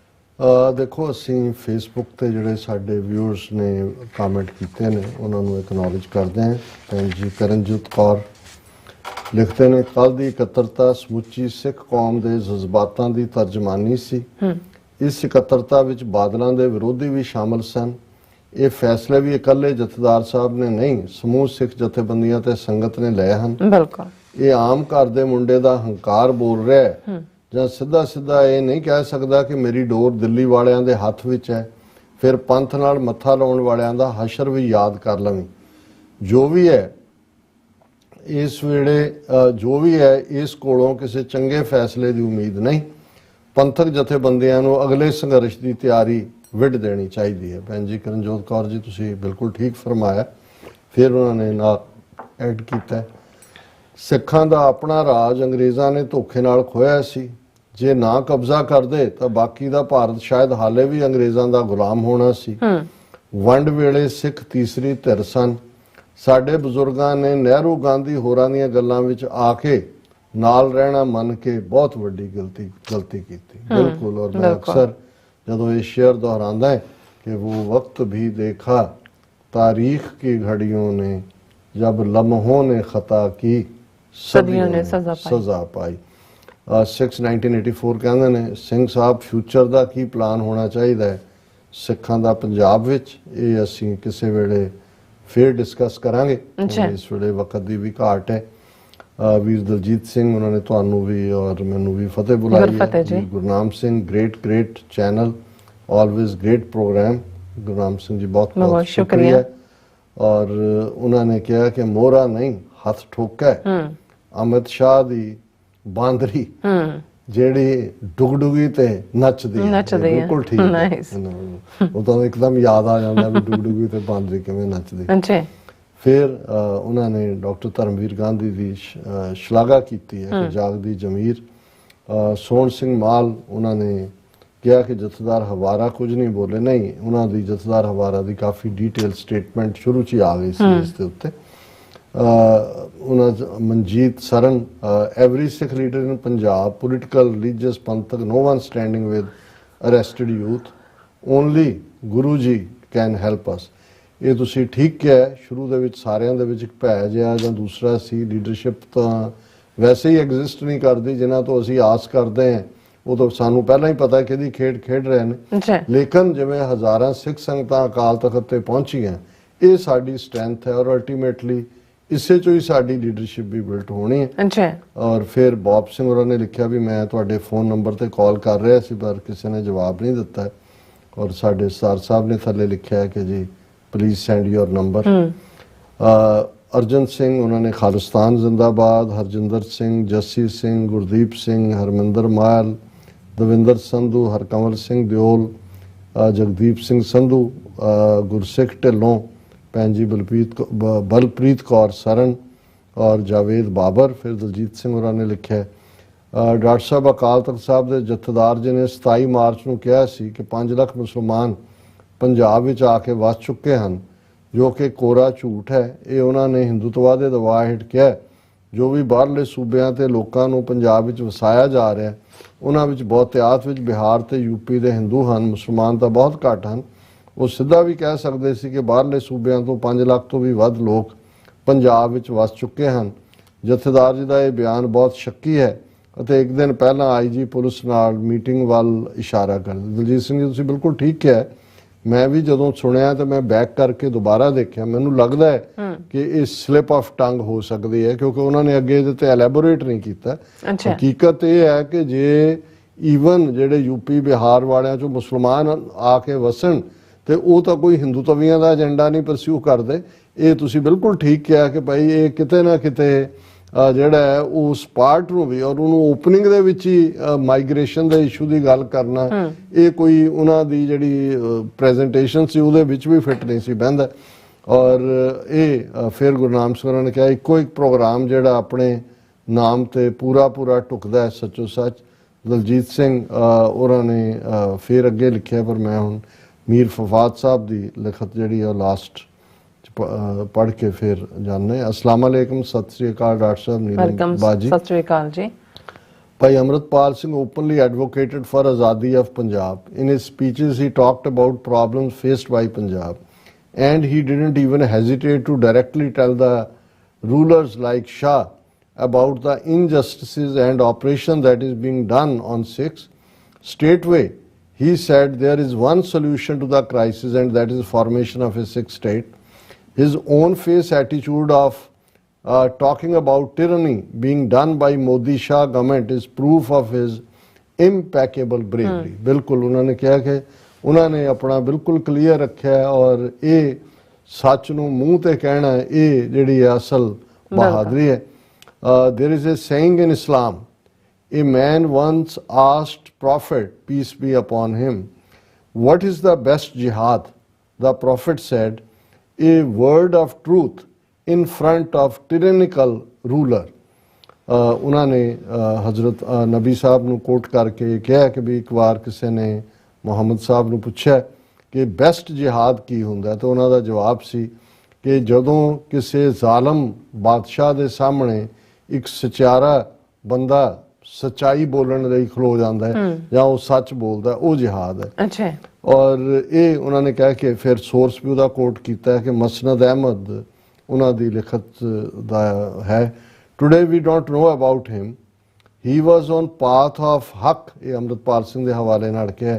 उन्होंने इस्लाम के हवाले नाल भी कि जिहड़ा जिहाद के रस्ते ते तुरदा है सच के इंसाफ ते वो किवें शहीद का रुतबा पांदा है। और सिक्खी च भी बिल्कुल जिहड़ा इस लाइन के उत्ते ही today we don't know about Amritpal Singh, he was on path of haq, and one who dies on haq is considered to have attained shahidi. This is the highest status one can be given to, this is the highest status one can be given by Rabb Allah, कि रब जे किसी नूं सब तो उच्चा रुतबा बख्शदा तो शहीद है। Both in Islam and Sikhism, martyrdom is ranked as one of the highest status in front of God which a human can achieve on the earth. May God bless all those souls of Punjab and Kashmir who are on the path of truth, fighting injustice, or who got martyred during this good work. Ameen. बहुत बहुत शुक्रिया मीर फवाद साहब, तुसीं बहुत जिहड़ा है वो साडे ज्ञान च भी वाधा कीता। और बाकी दविंदर संधू, सोहन सिंह माहल, ओंकार सिंह साबा, महबूब कुमान, उन्होंने सारिया दी लिखतां भी ने। मैं बहुत वक्त नहीं ये लवांगा क्योंकि कल भी असी इस टॉपिक नूं छोड़ना चाहया सी। और साडे वीर नवरूप सिंह उन्होंने सानू आस्ट्रेलिया तो लिखा सी कि जरूर जदों अजकल थोड़ा ढैंदी कला का दौर दौरा चल रहा है, कुछ ना कुछ जिहड़ा चढ़दी कला वाला वो साझा भी किया जाए, उसकी गल भी होए।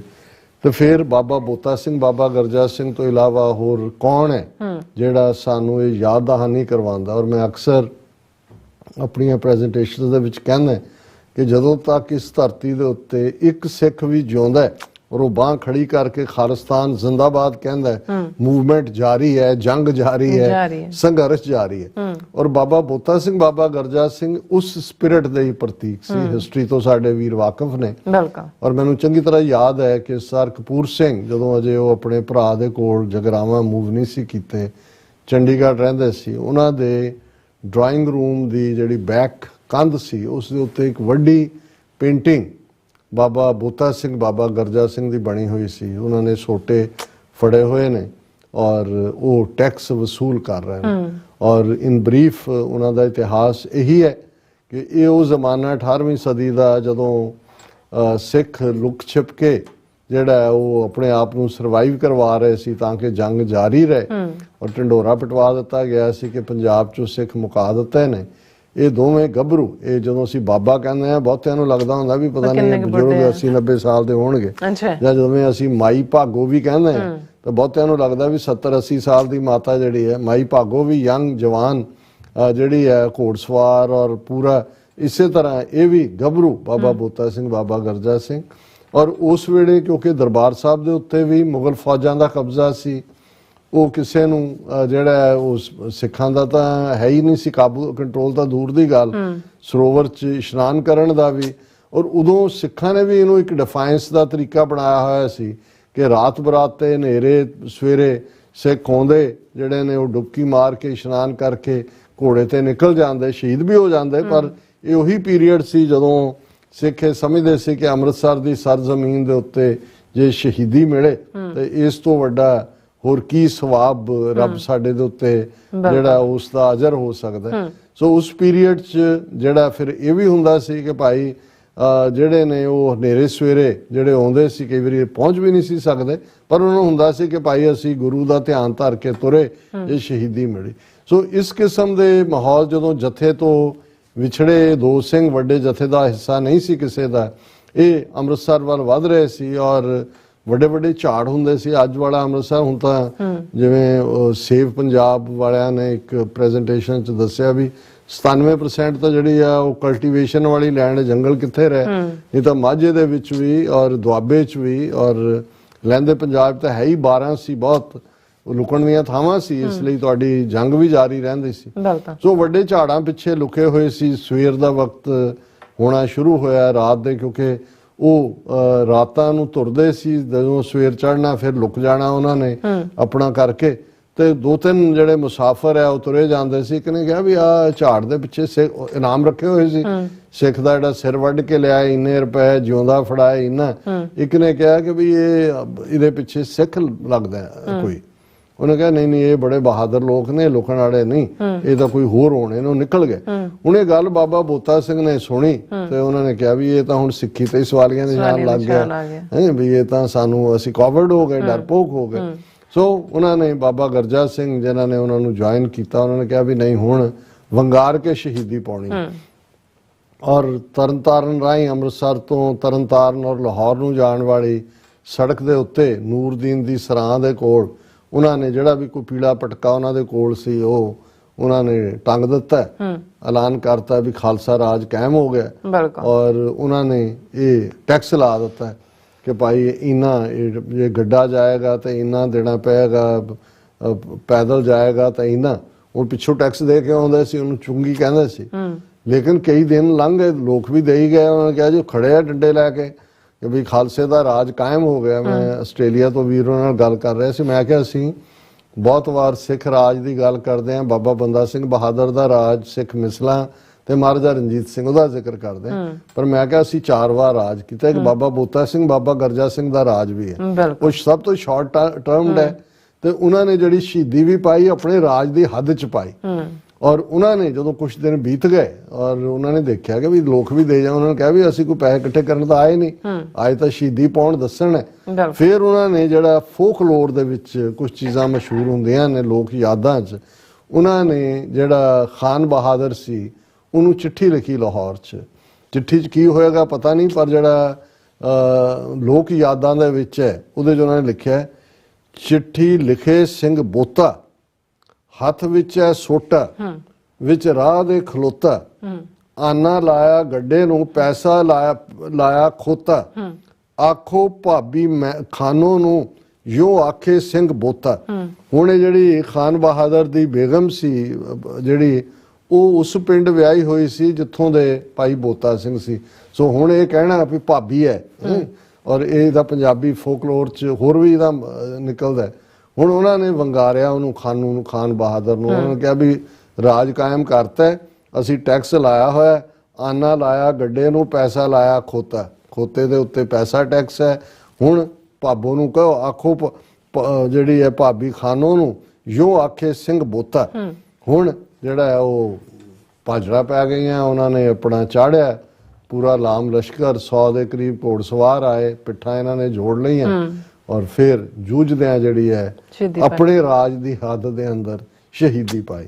ਸੋ ਇਹ ਜਦੋਂ ਸਰ ਕਪੂਰ ਸਿੰਘ ਨੂੰ ਸੀ ਕਿ ਜੀ ਤੁਸੀਂ ਇੰਨੀ ਹਿਸਟਰੀ ਚੋਂ ਇਹੀ ਚੁਣੇ ਨੇ ਜਿਹਨੂੰ ਤੁਸੀਂ ਇਹਨਾਂ ਦੀ, ਉਹਨਾਂ ਨੇ ਕਿਹਾ ਵੀ ਇਹ ਜਦੋਂ ਤੱਕ ਇਹ ਸਪਿਰਿਟ ਕਾਇਮ ਹੈ ਨਾ ਬਾਬਾ ਬੋਤਾ ਸਿੰਘ, ਬਾਬਾ ਗਰਜਾ ਸਿੰਘ ਦੀ, ਗੁਰੂ ਕਲਗੀਧਰ ਦਾ ਪੰਥ ਹਮੇਸ਼ਾ ਚੜ੍ਹਦੀ ਕਲਾ 'ਚ ਜਾਏਗਾ। ਔਰ ਮੈਂ ਈਵਨ ਕੱਲੇ ਦੇ ਪਿਛਲੇ ਦਿਨਾਂ 'ਚ ਇੱਕ ਨਿਹੰਗ ਸਿੰਘਾਂ ਦੇ ਪ੍ਰਥਾਏ ਗੱਲ ਸ਼ੁਰੂ ਹੋਈ, ਮੈਂ ਕਿਹਾ ਜੀ ਗਿਣਤੀ 1.25 ਲੱਖ ਤੋਂ ਸ਼ੁਰੂ ਹੁੰਦੀ ਹੈ ਤੇ 2 ਹੋਏ ਤੇ 2.5 ਲੱਖ। ਉਹਨੇ ਮੈਨੂੰ ਰੋਕ, ਲੰਗਰ ਛਕ ਰਹੇ ਸੀ ਰਿਚਮੰਡ ਹਿੱਲ ਗੁਰਦੁਆਰਾ ਸਾਹਿਬ ਤੇ 2 ਪ੍ਰਸ਼ਾਦੇ ਦੇਣ ਲੱਗੇ। ਮੈਂ ਕਿਹਾ ਜੀ 1.25 ਲੱਖ 2.5 ਲੱਖ ਨਹੀਂ, ਉਹਨਾਂ ਨੇ ਇੱਕ ਦਿੱਤਾ। ਉਹ ਮੇਰੇ ਨਾਲ ਜਿਹੜੇ ਸਿੰਘ ਸੀ ਉਹ ਕਹਿੰਦੇ ਜੀ ਵੈਸੇ ਗਿਣਤੀ ਤਾਂ ਸ਼ੁਰੂ ਹੁੰਦੀ 1.25 ਲੱਖ ਤੋਂ, ਪਰ ਅੱਗੋਂ ਗਿਣਤੀ ਸਿੱਧੀ ਹੋ ਜਾਂਦੀ 2 ਨੂੰ, ਫਿਰ 2 ਲੱਖ ਹੀ ਕਹਿੰਦੇ ਨੇ, 3 ਲੱਖ। ਤੇ ਮੈਂ ਬਾਅਦ ਜਾ ਕੇ ਸੋਚਿਆ, ਉਹ ਕਹਿੰਦਾ ਫਿਰ ਇਹ ਨਹੀਂ ਹੁੰਦਾ 1.25, 2.5, ਪੌਣੇ 4, ਇਵੇਂ ਨਹੀਂ ਗਿਣਤੀ ਚੱਲਦੀ। ਫਿਰ ਮੈਨੂੰ ਆਇਆ, ਮੈਂ ਕਿਹਾ ਵੀ ਓਹੋ ਇਹ ਤਾਂ ਈਵਨ ਮੋਰ ਇੰਪੋਰਟੈਂਟ ਹੈ ਕਿ 1.25 ਲੱਖ ਦੀ ਸਪਿਰਿਟ ਤੋਂ 1.25 ਲੱਖ ਤੋਂ ਵੱਡਾ ਕੋਈ ਨਹੀਂ। ਫਿਰ ਜਿਹੜੇ ਜੁਆਇਨ ਕਰਨਗੇ ਉਹ 2-3 ਉਹ ਨਾਰਮਲ ਗਿਣਤੀ 'ਚ ਹੀ ਆਣਗੇ। ਔਰ ਜਦੋਂ ਕੋਈ ਵੀ ਇੱਕ ਇਕੱਲਾ ਸਿੰਘ ਖਲੋ ਜਾਂਦਾ ਹੈ ਕਿਸੇ ਗੱਲ ਦੇ ਉੱਤੇ ਸਟੈਂਡ ਲੈ ਕੇ, ਉਹ ਗਿਣਤੀ ਦੇ ਵਿੱਚ ਵੀ ਭਾਰੀ ਹੁੰਦਾ ਹੈ, ਉਹਨੂੰ ਤਾਂ ਸਵਾਇਆ ਜਿਹੜਾ ਉਹ ਰੁਤਬਾ ਹਾਸਲ ਹੁੰਦਾ। ਸੋ ਇਹੀ ਸਾਡੀ ਸਪਿਰਿਟ ਹੋਣੀ ਚਾਹੀਦੀ ਹੈ, ਔਰ ਅਸੀਂ ਜਿੱਤਾਂਗੇ ਅਲਟੀਮੇਟਲੀ। ਦਰਿਆਏ ਜਮਨਾ ਤੋਂ ਵਾਘਾ ਤੱਕ independent sovereign nation Khalistan liberate ਹੋਏਗਾ। ਖਾਲਿਸਤਾਨ ਜ਼ਿੰਦਾਬਾਦ। ਜੀ ਰਾਜ ਸਾਹਿਬ, ਤੁਹਾਡਾ ਬਹੁਤ ਬਹੁਤ ਸ਼ੁਕਰੀਆ, ਤੁਸੀਂ ਆਪਣੇ ਵਿਚਾਰ ਸਾਡੇ ਦਰਸ਼ਕਾਂ ਨਾਲ ਸਾਂਝੇ ਕੀਤੇ ਨੇ। ਸੋ ਇਸ ਨਾਲ ਆਪਣੇ ਵਿਊਅਰਸ ਕੋਲ ਨੇ ਇਜਾਜ਼ਤ। ਵਿਊਅਰਸ, ਸਾਡੇ ਪ੍ਰੋਗਰਾਮ ਦਾ ਸਮਾਂ ਇੱਥੇ ਸਮਾਪਤ ਹੁੰਦਾ ਹੈ। ਤੁਸੀਂ ਆਪਣੀ ਰਾਏ ਤੇ ਸੁਝਾਅ ਸਾਨੂੰ ਭੇਜਣਾ ਭੁੱਲਣਾ ਸਾਡੇ ਇਸ ਪਤੇ ਤੇ sos@tv84.tv ਤੇ। ਅਸੀਂ ਆਪਣਾ ਪ੍ਰੋਗਰਾਮ ਲੈ ਕੇ ਫਿਰ ਦੁਬਾਰਾ ਤੁਹਾਡੇ ਰੂਬਰੂ ਹੋਵਾਂਗੇ। ਤਦ ਤੱਕ ਲਈ ਮੈਨੂੰ ਤੇ ਆਪਣਾ ਸੁਣਾ ਗਿਆ ਦੋ। ਦੇਖਦੇ ਰਹੋ TV84। ਬੁਲਾ ਦਿਓ ਫਤਿਹ। ਵਾਹਿਗੁਰੂ ਜੀ ਕਾ ਖਾਲਸਾ, ਵਾਹਿਗੁਰੂ ਜੀ ਕੀ ਫਤਿਹ। ਰੱਬ ਰਾਖਾ।